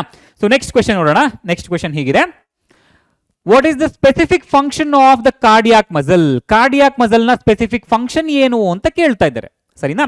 ಸೊ ಕಾರ್ಡಿಯಾಕ್ ಮಸಲ್ಸ್ಗಳು ಎಲ್ಲಿರುತ್ತೆ? ಹಾರ್ಟ್ ನಲ್ಲಿರುತ್ತೆ. ಹಾರ್ಟ್ ನ ಕೆಲಸ ಏನು? ಪಂಪ್ ಮಾಡೋದು, ರಕ್ತವನ್ನ ಪಂಪ್ ಮಾಡೋದು, ಸರಿನಾ. ಸೊ ಹಾರ್ಟ್ ಪಂಪ್ ಮಾಡ್ತಾ ಇದೆ ಅಂತ ಹೇಳಿದ್ರೆ ಹಾರ್ಟ್ ನಲ್ಲಿ ಇರುವಂತಹ ಕಾರ್ಡಿಯಾಕ್ ಮಸಲ್ಸ್ಗಳೇ ಆ ಪಂಪಿಂಗ್ ಮೆಕ್ಯಾನಿಸಮ್ಗೆ ಕಾರಣವಾಗಿರೋದಲ್ವಾ. ಸೊ ಅದೇ ಕಾರ್ಡಿಯಾಕ್ ಮಸಲ್ ನ ಮುಖ್ಯವಾದ ಕೆಲಸ, ಸರಿನಾ. Cardiac muscles show rhythmic contraction and relaxation mechanism through out life. ನಮ್ಮ ಜೀವ ಇರುವವರೆಗೂ ಕೂಡ ಕಾರ್ಡಿಯಾಕ್ ಮಸಲ್ಸ್ಗಳು ಕಾಂಟ್ರಾಕ್ಷನ್ ಹಾಗೂ ಎಕ್ಸ್ಪ್ಯಾನ್ಷನ್ ಅನ್ನುವಾಗುವ ಈ ಒಂದು ರೀತಿಯ ರಿದಮಿಕ್ ಕಾಂಟ್ರಾಕ್ಷನ್ ಹಾಗೂ ಎಕ್ಸ್ಪ್ಯಾನ್ಷನ್ ಮೆಕ್ಯಾನಿಸಮ್ ಅನ್ನು ಅವು ತೋರಿಸುತ್ತವೆ. ಯಾಕೆ ತೋರಿಸುತ್ತೆ? This rhythmic contraction relaxation helps in pumping action of heart. ರಕ್ತ ಹಾರ್ಟ್ನಿಂದ ಪಂಪ್ ಆಗೋದಕ್ಕೆ ಈ ರಿದಮಿಕ್ ಕಾಂಟ್ರಾಕ್ಷನ್ ಅಂಡ್ ಎಕ್ಸ್ಪ್ಯಾನ್ಷನ್ ಏನೇ ಸಹಾಯ ಮಾಡೋದು, ಸರಿನಾ. So in simple words, cardiac muscles help the heart in pumping mechanism. Simple, ಅರ್ಥ ಆಯ್ತಾ? ನೆಕ್ಸ್ಟ್ ಕ್ವೆಶ್ಚನ್ ನೋಡೋಣ. ನೆಕ್ಸ್ಟ್ ಕ್ವೆಶ್ಚನ್ ಹೀಗಿದೆ, differentiate between striated, unstriated and cardiac muscles on the basis of their structure or site ಅಥವಾ location ಅಂತ ಕೇಳ್ತಾ ಇದ್ದಾರೆ, ಸರಿನಾ. So again structure ಅಲ್ಲಿ ನೀವು ಆಲ್ರೆಡಿ ಡಯಾಗ್ರಾಮೆಟಿಕಲಿ ನೀವು ಕಲ್ತ್ಕೊಂಡ್ರಿ, ಹೌದಲ್ವಾ. ಸೊ ಅದೇ ಸ್ಟ್ರಕ್ಚರ್ ಗಳನ್ನ ನೀವು ಇಲ್ಲಿ ಆರಾಮಾಗಿ ಬರೀಬಹುದು. ನೋಡಿ, ಸ್ಟ್ರೈಯೇಟೆಡ್ ಮಸಲ್ಸ್ಗಳು they are long, cylindrical, unbranched and multinucleate. Simple, 1 point ಇಲ್ಲೇ ಆಯ್ತಾ. ಅದೇ ರೀತಿ ಅನ್ಸ್ಟ್ರೈಯೇಟೆಡ್ ಮಸಲ್ಸ್ಗಳು they are spindle in shape and have single nucleus, right. ಅದೇ ರೀತಿ ಕಾರ್ಡಿಯಾಕ್ ಮಸಲ್ಸ್ಗಳು, these cells are also cylindrical but they are branched and uninucleate, ಸರಿನಾ. So ಸ್ಟ್ರಕ್ಚರ್ನ ವಿಷಯಕ್ಕೆ ಬಂದಾಗ ಸೊ 3ರಲ್ಲಿ ಕಂಡು ಬರುವಂತ ವ್ಯತ್ಯಾಸಗಳನ್ನ ನೀವು ಬರೆದಿದ್ದಾಯ್ತು. ನೆಕ್ಸ್ಟ್, ಸ್ಟ್ರೈಯೇಟೆಡ್ ಮಸಲ್ಸ್ಗಳು ಎಲ್ಲಿ ಕಂಡು ಬರುತ್ತೆ? They are connected to bones, skeletal muscles ಅಂತ ಹೇಳಿ ಕೂಡ ನಾವು ಕರಿತೇವೆ ಸ್ಟ್ರೈಯೇಟೆಡ್ ಮಸಲ್ಸ್ಗಳನ್ನ, ಹೌದಾ. ಅಥವಾ ಇವುಗಳನ್ನ ವಾಲಂಟರಿ ಮಸಲ್ಸ್ ಅಂತ ಹೇಳಿ ಕೂಡ ಕರಿತೇವೆ, ಸರಿನಾ. ಅನ್ಸ್ಟ್ರೈಯೇಟೆಡ್ ಮಸಲ್ಸ್ಗಳು ಎಲ್ಲಿ ಕಂಡು ಬರುತ್ತೆ? They R found in elementary canal and lungs. ಎಲ್ಲೆಲ್ಲಿ ನಮಗೆ ಇನ್ವಾಲಂಟರಿ ಆಕ್ಷನ್ಸ್ಗಳು ನಡೆಯುತ್ತೋ ಅಲ್ಲಿ ನಮಗೆ ಅನ್ಸ್ಟ್ರೈಯೇಟೆಡ್ ಮಸಲ್ಸ್ಗಳನ್ನ ನಾವು ಗುರುತಿಸಬಹುದು, ಸರಿನಾ. ಸೊ ಹಾಗಾಗಿ ಇವುಗಳನ್ನ ಇನ್ವಾಲಂಟರಿ ಮಸಲ್ಸ್ಗಳು ಅಂತ ಹೇಳಿ ಕರಿತೇವೆ. ಹಾಗೆ ಕಾರ್ಡಿಯಾಕ್ ಮಸಲ್ಸ್ಗಳು ಎಲ್ಲಿ ಕಂಡು ಬರುತ್ತೆ? They R exclusively found only in heart, ಹೌದಾ. ಲೊಕೇಶನ್ ಅರ್ಥ ಆಯ್ತಲ್ಲಪ್ಪ. ಸೊ ಅವುಗಳ ನೇಚರ್ನ ವಿಷಯಕ್ಕೆ ಬಂದಾಗ ಈ ಸ್ಟ್ರೈಯೇಟೆಡ್ ಮಸಲ್ಸ್ ಅಥವಾ ವಾಲಂಟರಿ ಮಸಲ್ಸ್ಗಳೇನಿದೆ ಇವುಗಳನ್ನ ನಾವು ವಾಲಂಟರಿ ಮಸಲ್ಸ್ ಅಂತ ಹೇಳಿ ಕರಿತೇವೆ. ವಾಲಂಟರಿ ಅಂತ ಹೇಳಿದ್ರೆ ವಿ ಕ್ಯಾನ್ ಕಂಟ್ರೋಲ್ ದೆಮ್, ಹೌದಾ. ನಮ್ಮ ವಿಲ್ ಪವರ್ ಏನಿದೆ ಅದನ್ನ ಬಳಸ್ಕೊಂಡು ನಾವು ಅಥವಾ ನಮ್ಮ ಕಾನ್ಶಿಯಸ್ನ ನಾವು ಬಳಸ್ಕೊಂಡು ನಾವು ಸ್ಟ್ರೈಯೇಟೆಡ್ ಮಸಲ್ಸ್ಗಳನ್ನ ಕಂಟ್ರೋಲ್ ಮಾಡಬಹುದು. ಅದೇ ಅನ್ಸ್ಟ್ರೈಯೇಟೆಡ್ ಮಸಲ್ಸ್ ಏನಿದೆ, ಈ ಅನ್ಸ್ಟ್ರೈಯೇಟೆಡ್ ಮಸಲ್ಸ್ಗಳು ಹಾಗೂ ಕಾರ್ಡಿಯಾಕ್ ಮಸಲ್ಸ್ಗಳು ಇವೆರಡೂ ಕೂಡ ಇನ್ವಾಲಂಟರಿ ಆಗಿರುತ್ತೆ. ಇವುಗಳನ್ನ ನಾವು ಕಂಟ್ರೋಲ್ ಮಾಡ್ಲಿಕ್ಕೆ ಆಗಲ್ಲ. ಉದಾಹರಣೆಗೆ ನಮ್ಮ ಈಸೋಫೆಗಸ್ ನಲ್ಲಿ ಇರುವಂತಹ ಸೆಲ್ಸ್ ಗಳನ್ನ ನಾವು ಕಂಟ್ರೋಲ್ ಮಾಡ್ಲಿಕ್ಕಾಗಲ್ಲ, ಅವುಗಳ ಆಕ್ಷನ್ ಅನ್ನು ನಾವು ಕಂಟ್ರೋಲ್ ಮಾಡ್ಲಿಕ್ಕಾಗಲ್ಲ. ಅದೇ ರೀತಿ ಹಾರ್ಟ್, ಕಾರ್ಡಿಯಾಕ್ ಮಸಲ್ಸ್ ಗಳನ್ನ ನಾವು ಕಂಟ್ರೋಲ್ ಮಾಡ್ಲಿಕ್ಕೆ ಆಗೋದಿಲ್ಲ, ಹೌದಾ, ನಮ್ಮ ಕಾನ್ಶಿಯಸ್ ನ ಬಳಸ್ಕೊಂಡು. ಹಾಗಾಗಿ ಇವುಗಳನ್ನ ನಾವು ಇನ್ವಾಲಂಟರಿ ಮಸಲ್ಸ್ಗಳು ಅಂತ ಹೇಳಿ ಕರಿತೇವೆ, ಸರಿನಾ. So striated muscles are voluntary in actions, unstriated and cardiac muscles are involuntary in actions. Simple, ಅರ್ಥ ಆಯ್ತಲ್ಲಪ್ಪ, ರೈಟ್. ಮುಂದಿನ ಕ್ವೆಶ್ಚನ್ ನೋಡೋಣ. ಮುಂದಿನ ಕ್ವೆಶ್ಚನ್ ಹೀಗಿದೆ, draw a labelled diagram of neuron. Again very simple, easy question ನಿಮಗೆ ಕೇಳಬಹುದು, ಸರಿನಾ. ಸೊ ಈಸಿಯಾಗಿ draw ಮಾಡಬಹುದು ಕೂಡ, ಅರ್ಥ ಆಗ್ತಿದಿಲ್ಲಪ್ಪ. ಸೊ ಇಲ್ಲಿ ಸಿಂಪಲ್ ಆಗಿರುವಂತಹ ಒಂದು ಡಯಾಗ್ರಾಮ್ ಅನ್ನ ನಾನು ನಿಮಗೆ ತೋರಿಸಿದ್ದೇನೆ. ಹೇಗೆ ನ್ಯೂರಾನ್ ಅನ್ನ ಹೇಗೆ ಡ್ರಾ ಮಾಡೋದು ಅನ್ನೋದನ್ನು ಕೂಡ ನಾನು ಒಂದು ಶಾರ್ಟ್ ನಲ್ಲಿ ಆಲ್ರೆಡಿ ನಾನು ಅಪ್ಲೋಡ್ ಮಾಡಿದ್ದೀನಿ, ಸರಿನಾ. ನಮ್ಮ ಚಾನೆಲ್ ನಲ್ಲಿ ಇರುವಂತಹ ಶಾರ್ಟ್ಸ್ ಸೆಕ್ಷನ್ಗೆ ಹೋದ್ರೆ ನಿಮಗೆ ಅಲ್ಲಿ ಲರ್ನ್ ಟು ಡ್ರಾ ನ್ಯೂರಾನ್ ಅನ್ನುವಂಥ ಒಂದು ಶಾರ್ಟ್ ಅನ್ನ ನಾನು ಮಾಡಿ ಅಪ್ಲೋಡ್ ಮಾಡಿದ್ದೇನೆ, ಅದನ್ನ ನೀವು ಗಮನಿಸಿ, ಸರಿನಾ. ತುಂಬಾ ಸಿಂಪಲ್. ಸೊ ಇಲ್ಲಿ ನಾನು ತುಂಬಾ ರಫ್ ಆಗಿ ಬರ್ದ್ಬಿಡ್ತೀನಿ, ಓಕೆನಾ. ಸೊ ಈಗ ನೋಡಿ, ಒಂದು ನ್ಯೂಕ್ಲಿಯಸ್ ಅನ್ನ ನೀವು ಸೆಂಟರ್ ಅಲ್ಲಿ ಹಿಂಗ್ ಮಾಡ್ಕೊಂಡ್ಬಿಟ್ರೆ, ಸರಿನಾ. ಸೊ ಸುತ್ತಮುತ್ತ ಒಂದು 6 ಈ ತರ ಎಕ್ಸ್ಟೆನ್ಷನ್ಸ್ ಮಾಡ್ಕೊಂಡ್ಬಿಡಿ, ಓಕೆನಾ. ಸಿಂಪಲ್ 6 ಅಥವಾ 5. ಸೊ ಈ ಎಕ್ಸ್ಟೆನ್ಷನ್ಸ್ ಗಳಿಗೆ ಡೆಂಡ್ರೈಟ್ಸ್ ಗಳನ್ನಾಗಿ ನೀವು ಗುರುತಿಸಬಹುದು, ಸರಿನಾ. ಸೊ ಇಲ್ಲಿ ಒಂದು ಉದ್ದವಾದ ಆಕ್ಸಾನ್ ಅನ್ನ ನೀವು ಗುರುತಿಸ್ಕೊಳ್ಳಿ, ಸರಿನಾ. ಆಕ್ಸಾನ್ಸ್ಗಳು ಹಾಗೆ ಡೆಂಡ್ರೈಟ್ಸ್ಗಳು, ಸರಿನಾ. ಈ ಆಕ್ಸಾನ್ ಇದೆ. ಸೊ ಇಲ್ಲಿ ನೀವು ಮೈಲಿನ್ ಶೀತನ ಬರೀತಾ ಹೋಗ್ತೀರಾ, ರೈಟ್. ಮೈಲಿನ್ ಶೀತನ ಹೀಗೆ ಬರೀತಾ ಹೋಗ್ತೀರಾ. ತುಂಬಾ ಸಿಂಪಲ್ ಆಗಿ, ತುಂಬಾ ರಫ್ ಡಯಾಗ್ರಾಮ್ ನಾನು ಬಿಟ್ಟು ತೋರಿಸ್ತಾ ಇದ್ದೀನಿ. ತುಂಬಾ ನೀಟಾಗಿ ನಾನು ಶಾರ್ಟ್ ನಲ್ಲಿ ಮಾಡಿ ತೋರಿಸಿದ್ದೀನಿ, ಸರಿನಾ. ಸೊ ಇದು ಆಕ್ಸಾನ್ ಟರ್ಮಿನಲ್ಸ್ ಆಯ್ತು, ವೆರಿ ಸಿಂಪಲ್. ಸೊ ಇಲ್ಲಿ ನ್ಯೂಕ್ಲಿಯಸ್ ಸಣ್ಣ ಸಣ್ಣ ಡಾಟ್ಸ್ ಗಳನ್ನ ಹಾಕೊಂಡ್ಬಿಟ್ಟು ನೀವು ಇವುಗಳನ್ನ ಲೇಬಲ್ ಮಾಡ್ತಾ ಹೋಗೋದು, ಓಕೆನಾ. ಫಸ್ಟ್ ಒನ್ ಯಾವುದು, ಡೆಂಡ್ರೈಟ್, ಇಲ್ಲಿ ನ್ಯೂಕ್ಲಿಯಸ್, ಸರಿನಾ. ಸೆಕೆಂಡ್ ಒನ್ ಹಾಗೆ ಸೆಲ್ ಬಾಡಿ, ಓಕೆನಾ. ಅದಾದ್ಮೇಲೆ ಆಕ್ಸಾನ್, ಓಕೆನಾ. ಫಸ್ಟ್ ಆಕ್ಸಾನ್ ನ ಬರೀರಿ, ಆಮೇಲೆ ಮೈಲಿನ್ ಶೀತನ ಬರೀರಂತೆ. ಫಸ್ಟ್ ಆಕ್ಸಾನ್ ಬರೀರಿ, ಫೋರ್ತ್ ಒನ್ ಆಕ್ಸಾನ್, ಅದಾದ್ಮೇಲೆ ಮೈಲಿನ್ ಶೀತ್, ಓಕೆ. ಹಾಗೆ ಆಕ್ಸಾನ್ ಟರ್ಮಿನಲ್ಸ್. ಟೋಟಲ್ 6 ಲೇಬಲಿಂಗ್ಸ್ ಅನ್ನ ನೀವು ಈಸಿಯಾಗಿ ಮಾಡ್ಬೋದು. ಕನಿಷ್ಠ ಪಕ್ಷ ಅವ್ರೇನಾದ್ರು 2 ಮಾರ್ಕ್ಗೆ ಕೇಳಿದ್ರೆ 1 ಮಾರ್ಕು ನಿಮಗೆ ಡ್ರಾಯಿಂಗ್ ಸಿಕ್ಬಿಡುತ್ತೆ, ಇನ್ನೊಂದು ಮಾರ್ಕು ನಿಮಗೆ ಲೇಬಲಿಂಗ್ಸ್ ನ ಮಾಡೋದ್ರ ಮೂಲಕ ಸಿಕ್ಬಿಡುತ್ತೆ, ಸರಿನಾ. ಹಾಫ್ ಮಾರ್ಕ್ಸ್ಗಳು ನಿಮಗೆ ಲೇಬಲಿಂಗ್ ನಲ್ಲಿ ಸಿಕ್ಬಿಡುತ್ತೆ, ಸರಿನಾ. ಸೊ ನೋಡಿ, ಡೆಂಡ್ರೈಟ್ಸ್ ಇದೆಯಾ, ಡೆಂಡ್ರೈಟ್ ಇದೆ, ನ್ಯೂಕ್ಲಿಯಸ್ ಇದೆ, ಸೆಲ್ ಬಾಡಿ ಇದೆ, ಹಾಗೆ ಸೈಟೋಪ್ಲಾಸಮ್ ಅಥವಾ ಸೈಟಾನ್ ಅಂತನಾದ್ರೂ ಬರೀಬಹುದು, ಸರಿನಾ. ಸೊ ಇಲ್ಲಿ ಆಕ್ಸಾನ್ ಇದೆಯಾ, ಆಕ್ಸಾನ್ ನ ಹೊರ ಹೊದಿಕೆಯಾಗಿ ನಮಗೆ ಮೈಲಿನ್ ಶೀತ್ ಕಂಡು ಬರುತ್ತಾ. ಸೊ ಕೊನೆಯಲ್ಲಿ ಆಕ್ಸಾನ್ ಟರ್ಮಿನಲ್ಸ್. ಸೊ ಇಷ್ಟನ್ನ ನೀವು ಬರೆದ್ರೆ ಆರಾಮಾಗಿ ನಿಮಗೆ ಮಾರ್ಕ್ಸ್ ಸಿಕ್ಬಿಡುತ್ತೆ, ಸರಿನಾ. ಇದು ತುಂಬಾ ಸಿಂಪಲ್ ಆಯ್ತು, ಸರಿನಾ. ನೀವು ಶಾರ್ಟ್ ಅನ್ನ ನೋಡಿ, ನಾನು ಮಾಡಿರೋ ಶಾರ್ಟ್ ಅನ್ನ ಅಲ್ಲಿ ತುಂಬಾ ನೀಟಾಗಿ ಬರ್ಕೊಟ್ಟಿದ್ದೀನಿ, ಸರಿನಾ. ಅರ್ಥ ಆಗ್ತಿದ್ದೆಪ್ಪ. ನೆಕ್ಸ್ಟ್ ಕ್ವಶನ್ ನೋಡೋಣ. Name the following tissue that forms the inner lining of our mouth. ಹಾಗೆ tissue that connects muscle to bone, tissue that transports food in plant, tissue that stores fat in our body, connective tissue with a fluid matrix, tissue present in the brain. Very simple ಕ್ವಶನ್ಸ್ಗಳು, ಸರಿನಾ. ಈ ರೀತಿಯಾಗಿ ಕೂಡ ನಿಮಗೆ ಅವರು ಕೇಳಬಹುದು, ಸರಿನಾ. Tissue that forms inner lining of mouth. ನಮ್ಮ ಇನ್ನರ್ ಲೈನಿಂಗ್ ಆಫ್ ಮೌತ್ ನಲ್ಲಿ ಯಾವ ರೀತಿಯ ಟಿಶ್ಯೂಸ್ಗಳು ಕಂಡು ಬರುತ್ತೆ? ಎಪಿಥೀಲಿಯಲ್ ಟಿಶ್ಯೂ, ಹೌದಲ್ವಾ. Epithelial tissue, particularly squamous epithelial tissue, ಹೌದಾ. ಸ್ಕ್ವಾಮಸ್ ಎಪಿಥೀಲಿಯಲ್ ಟಿಶ್ಯೂ ನಮಗೆ ಇನ್ನರ್ ಲೈನಿಂಗ್ ಆಫ್ ಮೌತ್ ನಲ್ಲಿ ಕಂಡು ಬರುತ್ತೆ, ಹೌದಲ್ಲಪ್ಪ. Epithelium, right. ಅದೇ ರೀತಿ tissue that connects muscle to bone, ಇದ್ರ ಬಗ್ಗೆ ನಾವು ಆಲ್ರೆಡಿ ಡಿಸ್ಕಸ್ ಮಾಡಿದ್ವಿ. Tendons are the connective tissue which connects muscle to bone. Tissue that transport food in plants. Phloem ಅದು ಸಸ್ಯಗಳಲ್ಲಿ ಉತ್ಪತ್ತಿಯಾದಂತಹ ಆಹಾರವನ್ನು ಟ್ರಾನ್ಸ್ಪೋರ್ಟ್ ಮಾಡುವಂತಹ ಟಿಶ್ಯೂ ಆಗಿದೆ. Tissue that stores fat in our body. Adipose tissue, ಇದ್ರ ಬಗ್ಗೆ ಕೂಡ ಆಲ್ರೆಡಿ ತಿಳ್ಕೊಂಡ್ವಿ. Adipose tissue, right. Adipose tissue. Next connective tissue with a fluid matrix. ಯಾವ ಕನೆಕ್ಟಿವ್ ಟಿಶ್ಯೂ ಇದೆ ನಮ್ಮಲ್ಲಿ? ಫ್ಲೂಯಿಡ್ ಮ್ಯಾಟ್ರಿಕ್ಸ್ ಇರುವಂತದ್ದು ಬ್ಲಡ್ ಹಾಗೂ ಲಿಂಫ್, ಹೌದಲ್ವಪ್ಪ. ಬ್ಲಡ್ ಅನ್ನ ಬರೆದ್ರು ಕೂಡ ಸಾಕಾಗುತ್ತೆ, ಸರಿನಾ. ಹಾಗೆ tissue present in the brain ನಲ್ಲಿ ಕಂಡು ಬರುವಂತ ಟಿಶ್ಯೂ ಯಾವುದು? ನರ್ವಸ್ ಟಿಶ್ಯೂ, ಹೌದಲ್ವಾ. Nervous tissue, right. Nervous tissue. Simple. ಈ ತರ ಏನಾದ್ರು ನಿಮಗೆ 5 ಮಾರ್ಕ್ ಇರುವಂತ ಕ್ವೆಶ್ಚನ್ ಅಥವಾ 4 ಮಾರ್ಕ್ ಇರುವಂತ ಕ್ವೆಶ್ಚನ್ ಅನ್ನ ಕೊಟ್ಬಿಟ್ಟು ನೇಮ್ ದ ಫಾಲೋಯಿಂಗ್ ಅಂತ ಹೇಳಿ 4 ಸಬ್ ಡಿವಿಷನ್ಸ್ ಕೊಟ್ಬಿಟ್ರೆ ಆರಾಮಾಗಿ ಬರ್ಕೊಡ್ಬೋದು ನೀವು ಮಾರ್ಕ್ಸ್ ಅನ್ನ. ಅರ್ಥ ಆಗ್ತಿದ್ಯಾ? ಮುಂದಿನ ಕ್ವೆಶ್ಚನ್ ನೋಡೋಣ. ಮುಂದಿನ ಕ್ವೆಶ್ಚನ್ ಹೀಗಿದೆ, identify the type of tissue in the following. Same ಇದೇ ರೀತಿ ಸ್ಕಿನ್ ನಲ್ಲಿ ನಮಗೆ ಯಾವ ರೀತಿಯ ಟಿಶ್ಯೂಸ್ಗಳು ಕಂಡು ಬರುತ್ತೆ? ಸ್ಕಿನ್ ನಲ್ಲಿ ಕೂಡ ಎಪಿಥೀಲಿಯಂ ಟಿಶ್ಯೂನೇ ಕಂಡು ಬರೋದು. ಆದ್ರೆ ಸ್ಕಿನ್ ನಲ್ಲಿ ಇರುವಂತಹ ಎಪಿಥೀಲಿಯಲ್ ಟಿಶ್ಯೂ ಏನಿದೆಯಲ್ಲ, ಇದು ಸ್ಟ್ರಾಟಿಫೈಡ್ ಎಪಿಥೀಲಿಯಲ್ ಟಿಶ್ಯೂ ಅಂತ ಹೇಳಿದ್ರೆ ಒಂದು ಲೇಯರ್ಗಿಂತ ಹೆಚ್ಚು ಒಂದಕ್ಕಿಂತ ಹೆಚ್ಚು ಲೇಯರ್ಗಳುಳ್ಳ ಸ್ಕ್ವಾಮಸ್ ಎಪಿಥೀಲಿಯಂ ಅನ್ನು ನಾವಲ್ಲಿ ಗಮನಿಸಬಹುದು. ಸರಿನಾ? ಸೊ ಸ್ಕಿನ್ ನಲ್ಲಿ ಕಂಡು ಬರುವಂತದ್ದು stratified, okay, stratified squamous, stratified squamous epithelial tissue. ಸರಿನಾ? Squamous epithelial, okay, squamous epithelium, right. ಅದೇ ರೀತಿ bark of the tree, bark of the tree ಅಲ್ಲಿ ನಮಗೆ ಯಾವ ರೀತಿಯ ಟಿಶ್ಯೂಸ್ಗಳು ಕಂಡು ಬರುತ್ತೆ? ಸೊ ಇಲ್ಲಿ ಪರ್ಮನೆಂಟ್ ಟಿಶ್ಯೂ ನಮಗೆ ಕಂಡು ಬರುತ್ತೆ. ಸರಿನಾ? ಸಸ್ಯಗಳಲ್ಲಿ ಇರುವಂತಹ ಪರ್ಮನೆಂಟ್ ಟಿಶ್ಯೂ. ಸರಿನಾ? ಸೊ ಈ ಬಾರ್ಕ್ ಏನಿದೆಯಲ್ಲ, ಈ ಬಾರ್ಕ್ ಅನ್ನೋದು, ಸೊ ಈ ಬಾರ್ಕ್ ಹೇಗೆ ಫಾರ್ಮ್ ಆಗುತ್ತೆ ಅಂತ ಹೇಳಿದ್ರೆ, ನಮ್ಮ ಸಸ್ಯಗಳಲ್ಲಿ ಕಂಡು ಬರುವಂತಹ ಒಂದು ಸೆಕೆಂಡರಿ ಮೆರಿಸ್ಟಮ್ ಎನ್ಲಾರ್ಜ್ ಆಗ್ತಾ ಆಗ್ತಾ ಆಗ್ತಾ ಆಗ್ತಾ ಆ ಪರ್ಮನೆಂಟ್ ಟಿಶ್ಯೂಸ್ಗಳು ಪುಷ್ ಆಗ್ತಾ ಇದೆ ಹೊರಗಡೆಗೆ. ಸರಿನಾ? ಸೊ ಆ ರೀತಿ ಆಗ್ತಾ ಆಗ್ತಾ over a period of time ಆ ಪರ್ಮನೆಂಟ್ ಟಿಶ್ಯೂಸ್ಗಳು ಡಿವೈಡ್ ಆಗುವಂತ ಕೆಪಾಬಿಲಿಟಿಯನ್ನು ಕಳ್ಕೊಂಡು ಡೆಡ್ ಸೆಲ್ಸ್ಗಳಾಗಿ ಫಾರ್ಮ್ ಆಗಿಬಿಡುತ್ತೆ. ಸರಿನಾ? ಸೊ ಒಟ್ಟಾರೆಯಾಗಿ ನಾವು ಹೇಳೋದಾದ್ರೆ ಬಾರ್ಕ್ ಆಫ್ ದ ಟ್ರೀ ನಲ್ಲಿ ಏನಿರುತ್ತೆ? ಪರ್ಮನೆಂಟ್ ಟಿಶ್ಯೂಸ್ಗಳು ಕಂಡು ಬರುತ್ತೆ. ಸರಿನಾ? ಆ ಔಟರ್ ಮೋಸ್ಟ್ ಎಪಿಡರ್ಮಿಸ್ ಲೇಯರ್ ಇದೆಯಲ್ಲ ಅದನ್ನ ಒಳಗೊಂಡು ಪರ್ಮನೆಂಟ್ ಟಿಶ್ಯೂಸ್ಗಳು ನಮಗೆ ಅಲ್ಲಿ ಹೆಚ್ಚಾಗಿ ಕಂಡು ಬರೋದನ್ನ ನಾವು ಗಮನಿಸಬಹುದು. ಸರಿನಾ? ಅದೇ ರೀತಿ ಬೋನ್ ನಲ್ಲಿ ಯಾವ ಟಿಶ್ಯೂ ಕಂಡು ಬರುತ್ತೆ? ಬೋನ್ ನಲ್ಲಿ ಯಾವ ಟಿಶ್ಯೂ ಇದೆ?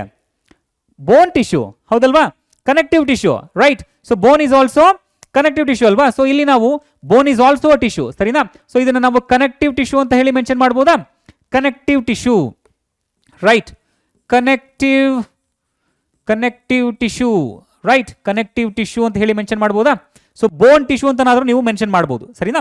ಸೊ ಇಲ್ಲಿ ಈ ಬಾರ್ಕ್ ಆಫ್ ದ ಟ್ರೀ ವಿಷಯಕ್ಕೆ ಬಂದಾಗ ಇದನ್ನ ನಾವು ಪ್ರೊಟೆಕ್ಟಿವ್ ಟಿಶ್ಯೂ ಅಂತಾನು ಕರಿಬಹುದಾ? ಪ್ರೊಟೆಕ್ಟಿವ್ ಟಿಶ್ಯೂ ಅಂತ ಕರಿಬಹುದಾ? ರೈಟ್. ಅದೇ ರೀತಿ lining of kidney tubule, kidney tubules ಗಳಲ್ಲಿ ಯಾವ ರೀತಿಯ ಸೆಲ್ಸ್ಗಳು ಕಂಡು ಬರುತ್ತೆ? ಇಲ್ಲಿ ನಮಗೆ ಕ್ಯೂಬಾಯ್ಡಲ್ ಎಪಿಥೀಲಿಯಲ್ ಟಿಶ್ಯೂಸ್ಗಳು ಕಂಡು ಬರುತ್ತೆ. ಸರಿನಾ? ಕ್ಯೂಬಾಯ್ಡಲ್ ಎಪಿಥೀಲಿಯಂ, ಸರಿನಾ? ಕ್ಯೂಬಾಯ್ಡಲ್ ಎಪಿಥೀಲಿಯಂ ಟಿಶ್ಯೂ ನಮಗೆ ಕಿಡ್ನಿಗಳ ಟ್ಯೂಬ್ಯೂಲ್ಸ್ಗಳಲ್ಲಿ ಕಂಡು ಬರುತ್ತೆ, ರೈಟ್. ಅದೇ ರೀತಿ ವ್ಯಾಸ್ಕ್ಯುಲಾರ್ ಬಂಡಲ್ಸ್ ನಲ್ಲಿ ನಮಗೆ ಯಾವ ರೀತಿಯ ಟಿಶ್ಯೂಸ್ಗಳು ಕಂಡು ಬರುತ್ತೆ? Vascular bundles simply represents xylem ಹಾಗೂ ಫ್ಲೋಯಮ್ ಅಲ್ವಾ? ಸೊ ವ್ಯಾಸ್ಕ್ಯುಲಾರ್ ಬಂಡಲ್ ನಲ್ಲಿ ನಮಗೆ ಕಂಡಕ್ಟಿವ್ ಟಿಶ್ಯೂ ಕಂಡು ಬರುತ್ತೆ. ಸರಿನಾ? Xylem and phloem. ಸರಿನಾ? ಇವೆರಡನ್ನ ಒಟ್ಟಾರೆಯಾಗಿ ನಾವು ವ್ಯಾಸ್ಕ್ಯುಲಾರ್ ಬಂಡಲ್ಸ್ ಅಂತ ಹೇಳಿ ಕರಿತೇವಲ್ವಾ? ಸೊ ಹೀಗೆ ಪ್ರತಿಯೊಂದು ಭಾಗದಲ್ಲಿ ನಮ್ಮ ದೇಹದಲ್ಲಿ ಕಂಡು ಬರುವಂತಹ ಒಂದೊಂದು ಜಾಗದಲ್ಲಿಯೂ ಕೂಡ ಒಂದೊಂದು ರೀತಿಯ ಸೆಲ್ಸ್ ಗಳನ್ನ ನಾವು ಗುರುತಿಸಬಹುದು. ಸರಿನಾ? ಈ ರೀತಿಯಾದ ಕ್ವೆಶನ್ಸ್ ಗಳನ್ನ ನಿಮಗೆ ಕೇಳಿದ್ರೆ ಈಸಿಯಾಗಿ ನೀವು ಮಾರ್ಕ್ಸ್ ಅನ್ನ ಗಳಿಸಬಹುದು. ಅರ್ಥ ಆಗ್ತಿದೆಯಲ್ಲಪ್ಪ? ಮುಂದಿನ ಕ್ವೆಶನ್ ನೋಡೋಣ. ಮುಂದಿನ ಕ್ವೆಶನ್ ಹೀಗಿದೆ, right. Name the regions in which parenchyma tissue is present. ಸರಿನಾ? ಸೊ ಇಲ್ಲಿ ಸಸ್ಯಗಳಲ್ಲಿ ಪರ್ಮನೆಂಟ್ ಟಿಶ್ಯೂಸ್ಗಳು ಇದೆ, ಗೊತ್ತು, ಹೌದಾ? ಪರ್ಟಿಕ್ಯುಲರ್ಲಿ ಪೇರೆಂಕೈಮಾ ಟಿಶ್ಯೂ ಎಲ್ಲಿ ಕಂಡು ಬರುತ್ತೆ? ನೀವು ನಿಮ್ಮ ಟೆಕ್ಸ್ಟ್ ಬುಕ್ ನಲ್ಲಿ ಇರುವಂತಹ ಡಯಾಗ್ರಾಮ್ ಅನ್ನು ನೀವು ಗಮನಿಸಿದ್ರೆ ಸಾಮಾನ್ಯವಾಗಿ ಆ ಸಸ್ಯಗಳ ಸ್ಟೆಮ್ ಏನಿದೆ ಅಥವಾ ರೂಟ್ ನ ಆ ಮಧ್ಯಭಾಗ ಏನಿದೆ, ಆ ಸ್ಟೆಮ್ ನ ಮಧ್ಯಭಾಗ ಅಥವಾ ರೂಟ್ ನ ಮಧ್ಯಭಾಗ, ಸೆಂಟರ್ ಪಾರ್ಟ್, ಆ ಪಾರ್ಟ್ಗೆ ನಾವೇನಂತ ಹೇಳಿ ಕರಿತೇವೆ ಗೊತ್ತಾ? ಪಿತ್ ಅಂತ ಹೇಳಿ ಕರಿತೇವೆ. ಸರಿನಾ? ಅಲ್ಲಿ ನಮಗೆ ಪೇರೆಂಕೈಮಾ ಟಿಶ್ಯೂ ಕಂಡು ಬರುತ್ತೆ. ಸರಿನಾ? In the pith of the roots and stem. ಸರಿನಾ? When it contains chlorophyll. See ನೋಡಿ, ಕೆಲವೊಂದು ಸಂದರ್ಭಗಳಲ್ಲಿ ಪೇರೆಂಕೈಮಾ ಟಿಶ್ಯೂ ಕ್ಲೋರೋಫಿಲ್ ಅನ್ನ ಹೊಂದಿರುತ್ತೆ. ಅಂತಹ ಸಂದರ್ಭದಲ್ಲಿ ನಾವು ಅದನ್ನ ಕ್ಲೋರೆಂಕೈಮಾ ಅಂತ ಹೇಳ್ತೀವಿ.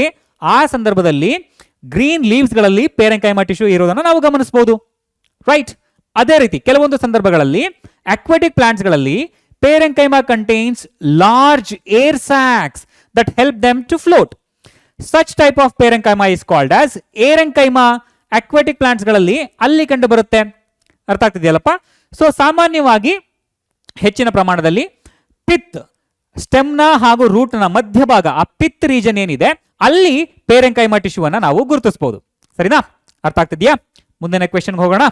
ಮುಂದಿನ ಕ್ವೆಶನ್ ಹೀಗಿದೆ. ಮುಂದಿನ ಕ್ವೆಶನ್ ನೋಡಿ, what is the role of epidermis in plants? Again simple question. Epidermis plants ಗಳಲ್ಲಿ ಏನು ಕೆಲಸ ಮಾಡುತ್ತೆ? ಯಾವ ಕೆಲಸಕ್ಕೆ ಎಪಿಡರ್ಮಿಸ್ ಉಪಯೋಗಕ್ಕೆ ಬರ್ತಾ ಇದೆ? The cells of epidermis forms a continuous layer without intercellular spaces. ಆ ಎಪಿಡರ್ಮಿಸ್ ಲೇಯರ್ ಏನಿದೆಯಲ್ಲ ಅದು ಒಂದೇ ಲೇಯರ್ ಆಗಿದ್ರೂ ಕೂಡ ಆ ಲೇಯರ್ ಎಷ್ಟು ಕಂಟಿನ್ಯೂಸ್ ಆಗಿರುತ್ತೆ ಅಂತ ಹೇಳಿದ್ರೆ ಅದು ಯಾವುದೇ ರೀತಿಯ ಇಂಟರ್ಸೆಲ್ಯುಲಾರ್ ಸ್ಪೇಸಸ್ ಗಳನ್ನ ಹೊಂದಿರೋದಿಲ್ಲ. ಸೊ ಆ ಮೂಲಕ it protects all the parts of the plant. ಸರಿನಾ? ಸೊ ಆ ಮೂಲಕ ಒಂದು ರೀತಿಯ ಪ್ರೊಟೆಕ್ಟಿವ್ ಕವರಿಂಗ್ ಆಗಿ ಪ್ಲಾಂಟ್ಸ್ಗಳಲ್ಲಿ ಎಪಿಡರ್ಮಿಸ್ ಕೆಲಸ ಮಾಡುತ್ತೆ. ಸರಿನಾ? ಕೆಲವೊಂದು ಸಂದರ್ಭಗಳಲ್ಲಿ ಎಪಿಡರ್ಮಿಸ್ನ ಮೇಲೆ, ಎಲೆಗಳಲ್ಲಿ ಇರುವಂತಹ ಎಪಿಡರ್ಮಿಸ್ನ ಮೇಲೆ ಕ್ಯೂಟಿಕಲ್ ಅನ್ನುವ ಒಂದು ಲೇಯರ್ ಕೂಡ ಫಾರ್ಮ್ ಆಗುತ್ತೆ. ಸರಿನಾ? ಸೊ ಆ ಮೂಲಕ ಆ ಸಸ್ಯಗಳಲ್ಲಿ ಯಾವುದೇ ರೀತಿಯ ಫಾರಿನ್ ಪಾರ್ಟಿಕಲ್ಸ್ಗಳು ಒಳಗಡೆ ಬರದೇ ಇರೋ ರೀತಿ ಕೂಡ ತಡೆ ಹಿಡಿಯುತ್ತೆ. ಸರಿನಾ? ಸೊ ಒಟ್ಟಾರೆಯಾಗಿ ನಾವು ಹೇಳೋದಾದ್ರೆ ಎಪಿಡರ್ಮಿಸ್ ಸಸ್ಯಗಳಲ್ಲಿ ಪ್ರೊಟೆಕ್ಟಿವ್ ಲೇಯರ್ ಆಗಿ ಕೆಲಸ ಮಾಡುತ್ತೆ. ಅರ್ಥ ಆಗ್ತಿದೆಯಲ್ಲಪ್ಪ? Simple 1 mark or 2 mark questions, ಇದನ್ನ 1 ಮಾರ್ಕ್ ಕೇಳ್ಬೋದು. ಸರಿನಾ? ಮುಂದಿನ ಕ್ವೆಶನ್ ನೋಡೋಣ. ಮುಂದಿನ ಕ್ವೆಶನ್ ಹೀಗಿದೆ: how does the cork act as a protective tissue? So ಇಲ್ಲಿ ಕಾರ್ಕ್ ಇದೆಯಲ್ಲ, ಕಾರ್ಕ್ ಹೇಗೆ ಪ್ರೊಟೆಕ್ಟಿವ್ ಟಿಶ್ಯೂ ಆಗಿ ಕೆಲಸ ಮಾಡುತ್ತೆ ಅಂತ ಕೇಳ್ತಾ ಇದ್ದಾರೆ. ಸರಿನಾ? ನಾನು ಆಲ್ರೆಡಿ ಹೇಳಿದೆ, ಕಾರ್ಕ್ ಟಿಶ್ಯೂಸ್ಗಳು ಡೆಡ್ ಸೆಲ್ಸ್ ಇಂದ ಮಾಡಲ್ಪಟ್ಟಿರುತ್ತೆ. ಸರಿನಾ? Cork cells are dead and compactly arranged without intercellular spaces. Cork ಸೆಲ್ಸ್ಗಳಲ್ಲಿಯೂ ಕೂಡ ಇಂಟರ್ಸೆಲ್ಯುಲಾರ್ ಸ್ಪೇಸ್ ಏನಿದೆಯಲ್ಲ, ಎರಡು ಸೆಲ್ಸ್ಗಳ ಮಧ್ಯೆ ಆ ಸ್ಪೇಸ್ ಏನಿರುತ್ತಲ್ಲ ಅದು ಕಂಡು ಬರೋದಿಲ್ಲ. They are compactly arranged, right? And the deposition of suberin, ನೋಡಿ ಈ ಸೂಬಿರಿನ್ ಅನ್ನುವಂಥ ಈ ಕೆಮಿಕಲ್ ಅಂಶ ಏನಿದೆಯಲ್ಲ, ಸೊ ಇದು ಆ ಕಾರ್ಕ್ಗಳಲ್ಲಿ ಕಂಡು ಬರೋದ್ರಿಂದ ಆ ಕಾರ್ಕ್ಗಳ ಸೆಲ್ ವಾಲ್ ಏನಿದೆಯಲ್ಲ, that becomes impervious to gases and water. ಸರಿನಾ? Because of the deposition of suberin, suberin ಅನ್ನುವ ಒಂದು ಅಂಶ ಏನಿದೆ ಅದು ಆ ಕಾರ್ಕ್ ಸೆಲ್ಸ್ಗಳ ಸೆಲ್ ವಾಲ್ ನಲ್ಲಿ ಡೆಪಾಸಿಟ್ ಆಗೋದ್ರಿಂದ ಯಾವುದೇ ರೀತಿಯ ಗ್ಯಾಷಿಯಸ್ ಮಾಲಿಕ್ಯೂಲ್ಸ್ಗಳು ಅಥವಾ ವಾಟರ್ ಮಾಲಿಕ್ಯೂಲ್ಸ್ಗಳು ಒಳ ಬರದೇ ಇರೋ ರೀತಿ ಅಥವಾ ಹೊರ ಹೋಗದೇ ಇರೋ ರೀತಿ ಈ ಕಾರ್ಕ್ ಒಂದು ಪ್ರೊಟೆಕ್ಟಿವ್ ಲೇಯರ್ ಆಗಿ ಕೆಲಸ ಮಾಡುತ್ತೆ. ಸರಿನಾ? So by this way cork act as a protective tissue. Simple 2 mark ಕ್ವಶನ್ಸ್ಗೆ ಅವ್ರು ನಿಮಗೆ ಕೇಳಬಹುದು. ಸರಿನಾ? ಹೇಗೆ ಕಾರ್ಕ್ ಟಿಶ್ಯೂ ಪ್ರೊಟೆಕ್ಟಿವ್ ಟಿಶ್ಯೂ ಆಗಿ, ಅಂದ್ರೆ ಕಾರ್ಕ್ ಲೇಯರ್ ಪ್ರೊಟೆಕ್ಟಿವ್ ಟಿಶ್ಯೂ ಆಗಿ ಕೆಲಸ ಮಾಡುತ್ತೆ ಅಂತ. ಸರಿನಾ? ಅರ್ಥ ಆಗ್ತಿದ್ಯಾ? ಸಿಂಪಲ್ ಕ್ವಶನ್ಸ್ಗಳೇ ಇದೆ. ಸೊ ಟಿಶ್ಯೂಸ್ ಚಾಪ್ಟರ್ ನಲ್ಲಿ ತೀರಾ ಡಿಫಿಕಲ್ಟ್ ಅನ್ನುವಂತಹ ಕಾನ್ಸೆಪ್ಟ್ಸ್ಗಳು ಏನಿಲ್ಲ. ಅರ್ಥ ಆಗ್ತಿದ್ಯಲ್ಲಪ್ಪ? ಸರಿನಾ? ಮುಂದಿನ ಕ್ವೆಶನ್ಗೆ ಹೋಗೋಣ. ಮುಂದಿನ ಕ್ವೆಶನ್ ಹೀಗಿದೆ ನೋಡಿ: name the tissue responsible for movement in our body. ನಮ್ಮ ದೇಹದಲ್ಲಿ ಮೂವ್ಮೆಂಟ್, ಇವಾಗ ನಾನು ಅಲ್ಲಿಂದ ಇಲ್ಲಿಗೆ ಇಲ್ಲಿಂದ ಅಲ್ಲಿಗೆ ಮೂವ್ ಆಗ್ತಾ ಇದ್ದೀನಲ್ವಾ, ಸೊ ಈ ಮೂವ್ಮೆಂಟ್ಗೆ ಯಾವ ಟಿಶ್ಯೂ ಕಾರಣ ಆಗಿರೋದು? ಯಾವ್ದಪ್ಪ? ಮಸಲ್ಸ್, ಹೌದಲ್ವಾ? So muscle tissue. ಸರಿನಾ? Muscular tissue, muscular tissue, right? Muscular tissue ಒಂದೇನಾ? ಈಗ ನಾನು ಮೂವ್ ಆಗ್ತಾ ಇದ್ದೀನಿ, ಸರಿ, ನನಗೆ ಮೂವ್ ಮಾಡಲಿಕ್ಕೆ ಮಸಲ್ ಟಿಶ್ಯೂ ಹೆಲ್ಪ್ ಮಾಡ್ತಾ ಇದೆ, ಹೌದಾ? ಆದರೆ ನಾನು ಹೀಗೆ ಹೋಗಬೇಕು, ಹಾಗೆ ಬರಬೇಕು ಅಂತ ಹೇಳಿ ನನಗೆ ಗೈಡ್ ಮಾಡ್ತಾ ಇರೋದು ಯಾವುದು?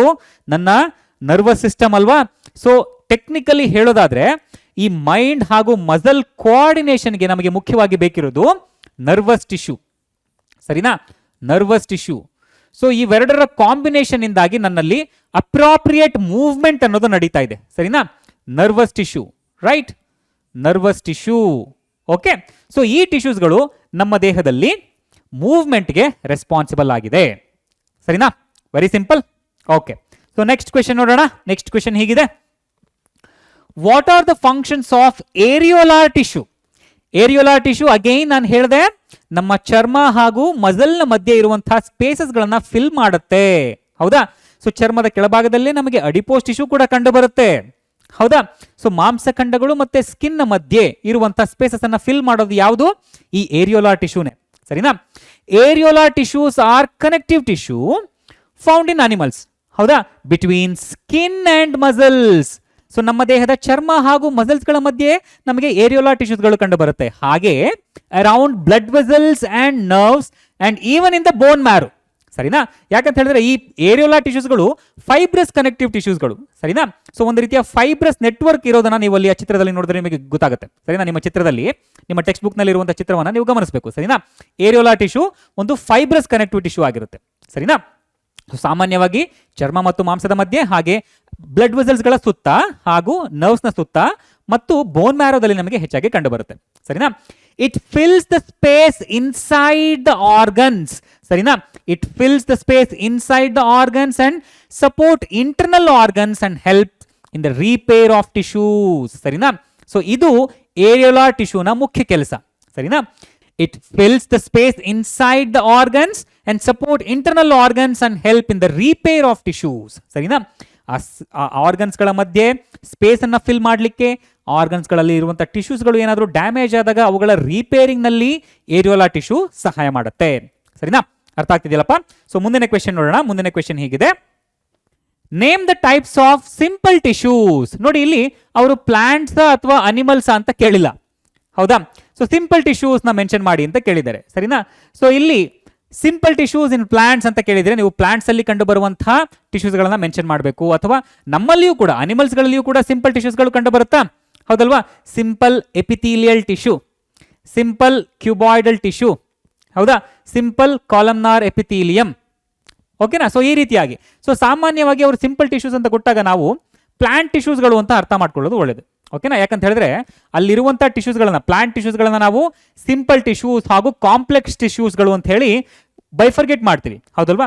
ಸೊ ಆ ಕಾರಣಕ್ಕಾಗಿ ನಾವು ಹೇಳೋದಾದ್ರೆ ಸೊ ಇಲ್ಲಿ ಪ್ಲಾಂಟ್ಸ್ಗಳಲ್ಲಿ ಕಂಡು ಬರುವಂಥ ಸಿಂಪಲ್ ಟಿಶ್ಯೂಸ್ಗಳು ಯಾವ್ಯಾವ್ದಪ್ಪ? Simple tissue, simple permanent tissues ಯಾವ್ದದು? ಪೇರೆಂಕೈಮಾ, ಪೇರೆಂಕೈಮಾ. ಓಕೆನಾ? ಪೇರೆಂಕೈಮಾ.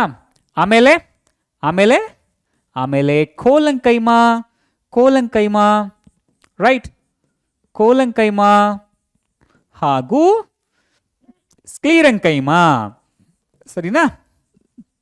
ಸ್ಕ್ಲೀರಂಕೈಮಾ ಇದು ಸಸ್ಯಗಳಲ್ಲಿ ಕಂಡುಬರುವಂತಹ ಸಿಂಪಲ್ ಪರ್ಮನೆಂಟ್ ಟಿಶ್ಯೂಸ್ಗಳು, ಸರಿನಾ? ಇಫ್ ಇನ್ ಕೇಸ್ ಅವರೇನಾದರೂ ಪರ್ಟಿಕ್ಯುಲರ್ ಆಗಿ ಅನಿಮಲ್ ಟಿಶ್ಯೂಸ್ ಅಂತ ಮೆನ್ಷನ್ ಮಾಡಿದರೆ ಅವಾಗ ನಾವು ಅನಿಮಲ್ ಟಿಶ್ಯೂಸ್ಗಳ ಬಗ್ಗೆ ಬರಿಬೇಕಾಗುತ್ತೆ, ಸರಿನಾ? ಅರ್ಥ ಆಗ್ತಿದ್ದಿಲ್ಲಪ್ಪ? ಮುಂದಿನ ಕ್ವೆಶನ್ ನೋಡೋಣ. Easy questions. Where is apical meristem found? Apical meristem ಎಲ್ಲಿ ಕಂಡು ಬರುತ್ತಪ್ಪ ನಮಗೆ? ಎಪಿಕಲ್ ಮೆರಿಸ್ಟಮ್ ಯಾವಾಗಲೂ ಗ್ರೋಯಿಂಗ್ ರೀಜನ್ಸ್ ಅಲ್ಲಿ ಕಂಡು ಬರುತ್ತೆ.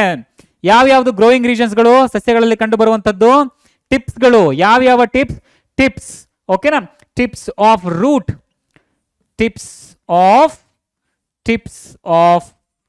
ರೂಟ್, ಹಾಗೆ tips of shoot, okay, tips of shoot ಹಾಗೂ ಟಿಪ್ಸ್ ಆಫ್ ಲೀವ್ಸ್, ಹೌದಲ್ವಾ? ಬೆಳೀತಾ ಇರುವಂತಹ ಲೀವ್ಸ್ಗಳು. ಓಕೆ, ಎಲೆಗಳು ಚಿಗುರೊಡೆಯುತ್ತಲ್ಲ, ಅಂಥ ಸಂದರ್ಭದಲ್ಲಿ ಅಲ್ಲಿ ಎಪಿಕಲ್ ಮೆರಿಸ್ಟಮ್ ಇರೋದನ್ನ ನಾವು ಗಮನಿಸಬಹುದು, ಸರಿನಾ? ಸೊ ಸಾಮಾನ್ಯವಾಗಿ tips of root and tips of shoot ಅಂತ ಬರೆದ್ರೆ ಸಾಕಾಗುತ್ತೆ. ಅರ್ಥ ಆಗ್ತಿದ್ಯಾ? ಸರಿನಾ? ಸೊ ಮುಂದಿನ ಕ್ವೆಶನ್ ನೋಡೋಣ. ಮುಂದಿನ ಕ್ವೆಶನ್ ಹೀಗಿದೆ. So which tissue makes up the husk of coconut? ತೆಂಗಿನಕಾಯಿಯ ಸಿಪ್ಪೆ ಏನಿದೆಯಲ್ಲ, ಆ ತೆಂಗಿನಕಾಯಿಯ ನಾರು, ಆ ನಾರಿನ ಪದಾರ್ಥ ಏನಿದೆಯಲ್ಲ, ಸೊ ಅದನ್ನ ನಾವೇ ಹಸ್ಕ್ ಅಂತ ಹೇಳಿ ಕರಿತೇವೆ, ಸರಿನಾ? ಆ ಹಸ್ಕು ಯಾವ ಸೆಲ್ ನಿಂದ ಮಾಡಲ್ಪಟ್ಟಿದೆ? ಸಸ್ಯಗಳಲ್ಲಿ ಕಂಡು ಬರುವಂತಹ ಒಂದು dead tissue, that is nothing but what? Sclerenchyma, ಹೌದಾ? ಸ್ಕ್ಲೀರಂಕೈಮಾ ಟಿಶ್ಯೂ ಇಂದ ಮಾಡಲ್ಪಟ್ಟಿದೆ, ಸರಿನಾ? Sclerenchyma, right? Sclerenchyma tissue it's a dead permanent tissue, ಸರಿನಾ? ಸೊ ಇದು ಆ ಕೋಕೋನಟ್ನ ಹಸ್ಕನ್ನು ಮಾಡಿರುವಂಥ ಟಿಶ್ಯೂ ಆಗಿದೆ, ಅಥವಾ ಆ ಕೋಕೋನಟ್ನ ಹಸ್ಕು ಈ ಸ್ಕ್ಲೀರಂಕೈಮಾ ಟಿಶ್ಯೂ ಇಂದ ಮಾಡಲ್ಪಟ್ಟಿದೆ ಅಂತ.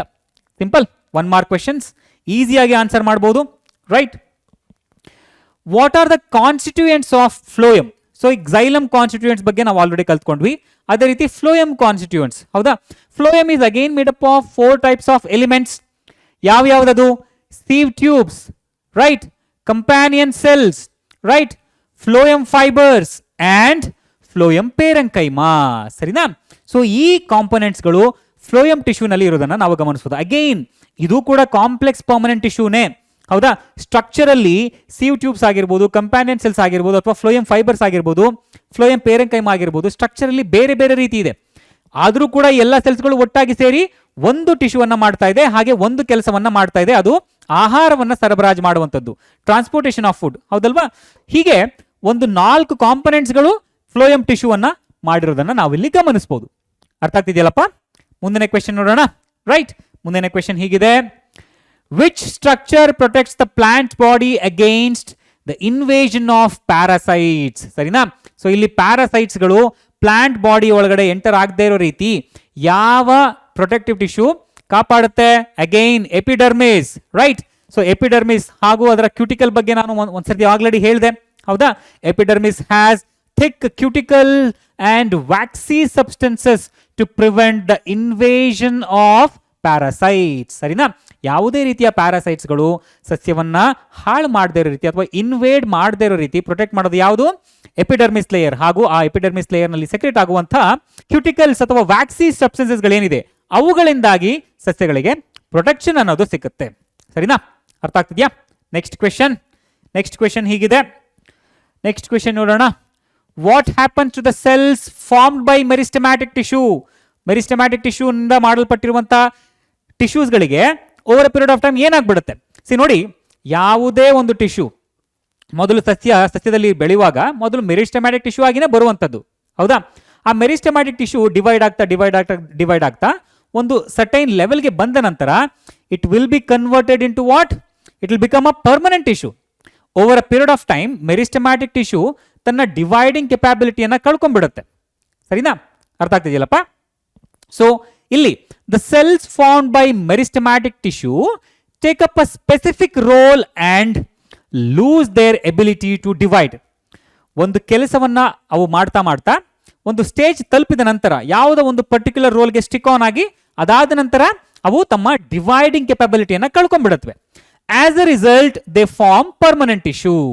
This process of taking up a permanent shape, size and function is called as differentiation. ಇದು ಕೂಡ ನಿಮಗೆ ಇಂಪಾರ್ಟೆಂಟ್ ಆಗುತ್ತೆ. ವಾಟ್ ಈಸ್ ಡಿಫ್ರೆನ್ಶಿಯೇಷನ್ ಅಂತನಾದ್ರೂ ಕೇಳ್ಬೋದು. ಸರಿನಾ? ಸೊ ಇಲ್ಲಿ ಸೆಲ್ಸ್ಗಳು ಒಂದು ಫಾರ್ಮ್ನಿಂದ ಇನ್ನೊಂದು ಫಾರ್ಮ್ಗೆ ಬದಲಾಗ್ತಾ ಇದೆ. ಮೆರಿಸ್ಟೆಮ್ಯಾಟಿಕ್ ಟಿಶ್ಯೂ ಇದ್ದಿದ್ದು ಬೆಳೀತಾ ಒಂದು ಪರ್ಟಿಕ್ಯುಲರ್ ರೋಲ್ಗೆ ಸ್ಟಿಕ್ ಆನ್ ಆಗಿ ತನ್ನ ಶೇಪ್ ಹಾಗೂ ತನ್ನ ಫಂಕ್ಷನ್ ಅನ್ನ ಮಾರ್ಪಾಡು ಮಾಡಿಕೊಂಡು ಡಿವೈಡಿಂಗ್ ಕೆಪಾಬಿಲಿಟಿಯನ್ನ ಕಳ್ಕೊಳ್ಳುತ್ತೆ.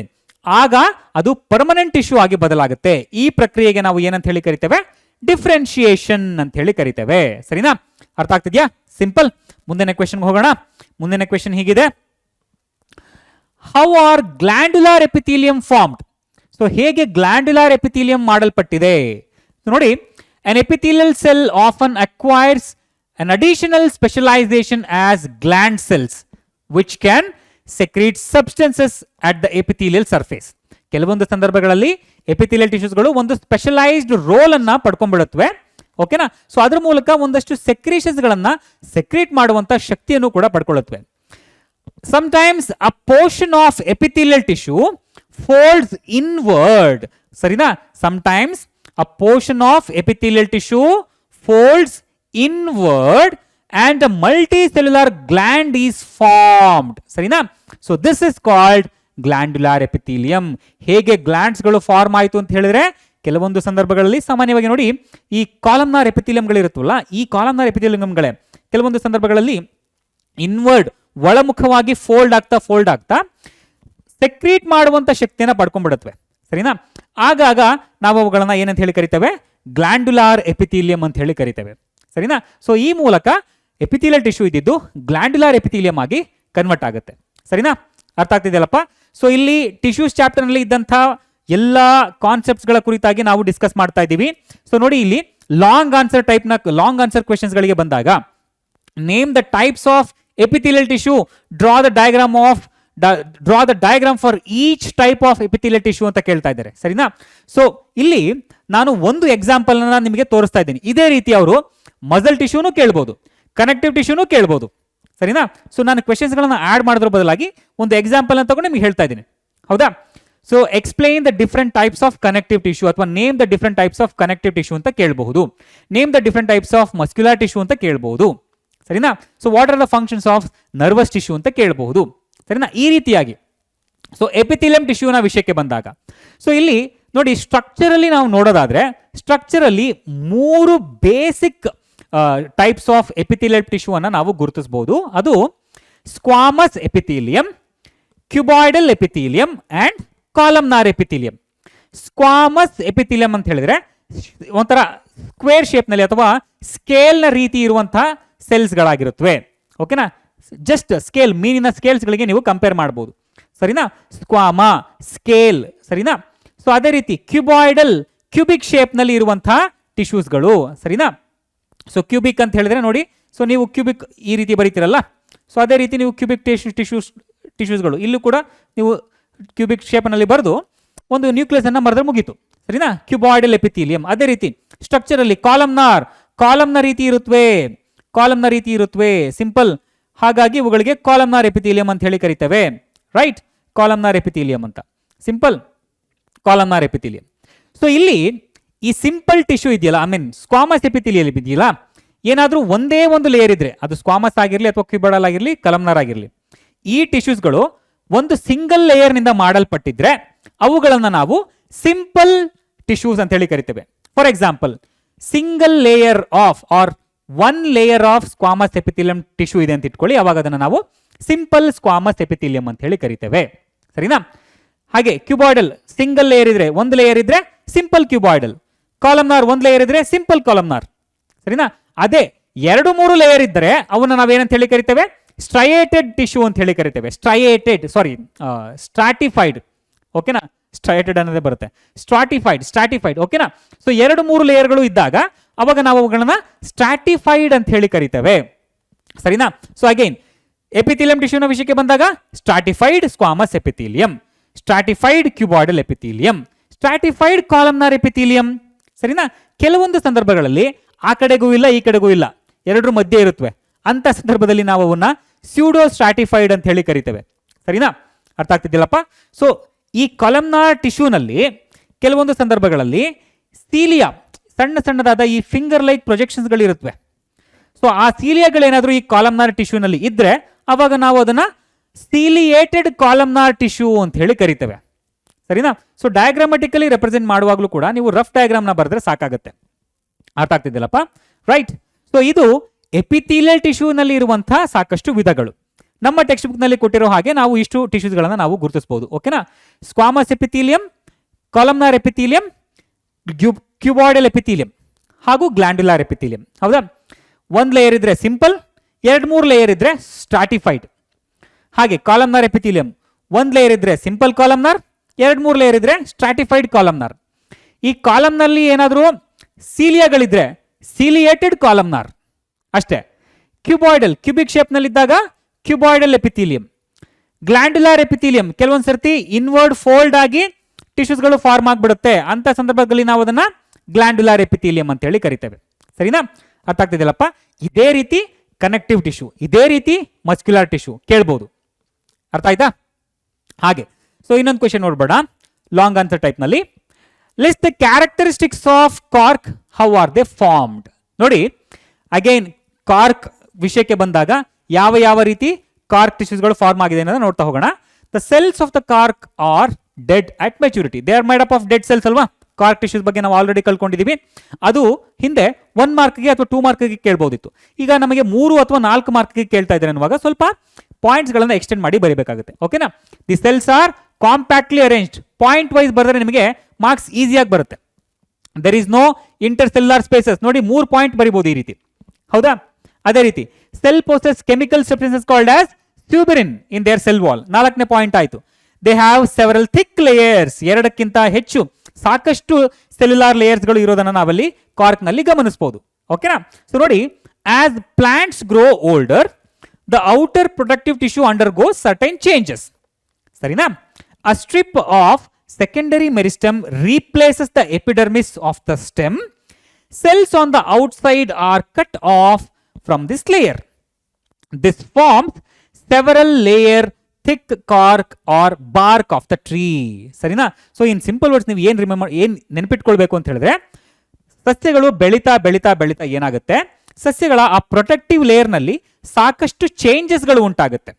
ಸೊ ಈ ಚೇಂಜಸ್ಗಳು ಉಂಟಾಗೋದ್ರಿಂದ ಏನಾಗುತ್ತೆ, ಅಲ್ಲಿ ಆ ಔಟರ್ ಮೋಸ್ಟ್ ಎಪಿಡರ್ಮಿಸ್ ಏನಿದೆಯಲ್ಲ, ಆ ಎಪಿಡರ್ಮಿಸ್ ಇದ್ದಿದ್ದು ರೀಪ್ಲೇಸ್ ಆಗ್ತಾ ಈ ಡೆಡ್ ಸೆಲ್ಯುಲಾರ್ ಲೇಯರ್ಗಳು ಅಲ್ಲಿ ಬಂದು ಅಕ್ಯುಮುಲೇಟ್ ಆಗ್ತಾ ಆಗ್ತಾ ಆಗ್ತಾ ಹೋಗುತ್ತೆ.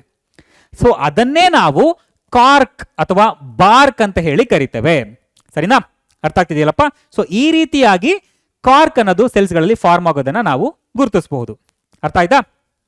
ಸೊ ಇಲ್ಲಿಗೆ ನಾವು ಟಿಶ್ಯೂಸ್ ಚಾಪ್ಟರ್ನಲ್ಲಿ ಇದ್ದಂಥ ಒಂದಷ್ಟು ಕ್ವೆಶನ್ಸ್ಗಳನ್ನ ನಾವು ಡಿಸ್ಕಸ್ ಮಾಡಿದ್ದೇವೆ. ಇದೇ ಅಲ್ಟಿಮೇಟ್ ಅಂತ ನಾ ಹೇಳ್ತಾ ಇಲ್ಲ.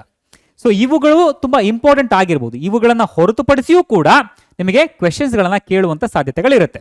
ಸರಿನಾ? ಸೊ ಟಿಶ್ಯೂಸ್ ಚಾಪ್ಟರ್ ಅನ್ನೋದು ತುಂಬಾ ಸಿಂಪಲ್ ಚಾಪ್ಟರ್. ಐ ಹೋಪ್ ನೀವು ಎಲ್ಲರೂ ಈಸಿಯಾಗಿ ನೀವು ಈ ಕ್ವೆಶನ್ಸ್ಗಳನ್ನ ಆನ್ಸರ್ ಮಾಡ್ತೀರಾ ಅಂತ. ಸರಿನಾ? ಹಾಗಿದ್ರೆ ಮುಂದಿನ ವಿಡಿಯೋದಲ್ಲಿ ಇನ್ನೊಂದು ಚಾಪ್ಟರ್ನ 30 ಇಂಪಾರ್ಟೆಂಟ್ ಕ್ವೆಶನ್ಸ್ಗಳೊಂದಿಗೆ ನಾನು ನಿಮ್ಮೊಟ್ಟಿಗೆ ಬರ್ತೇನೆ. ಅಲ್ಲಿವರೆಗೂ ಧನ್ಯವಾದ. Thank you.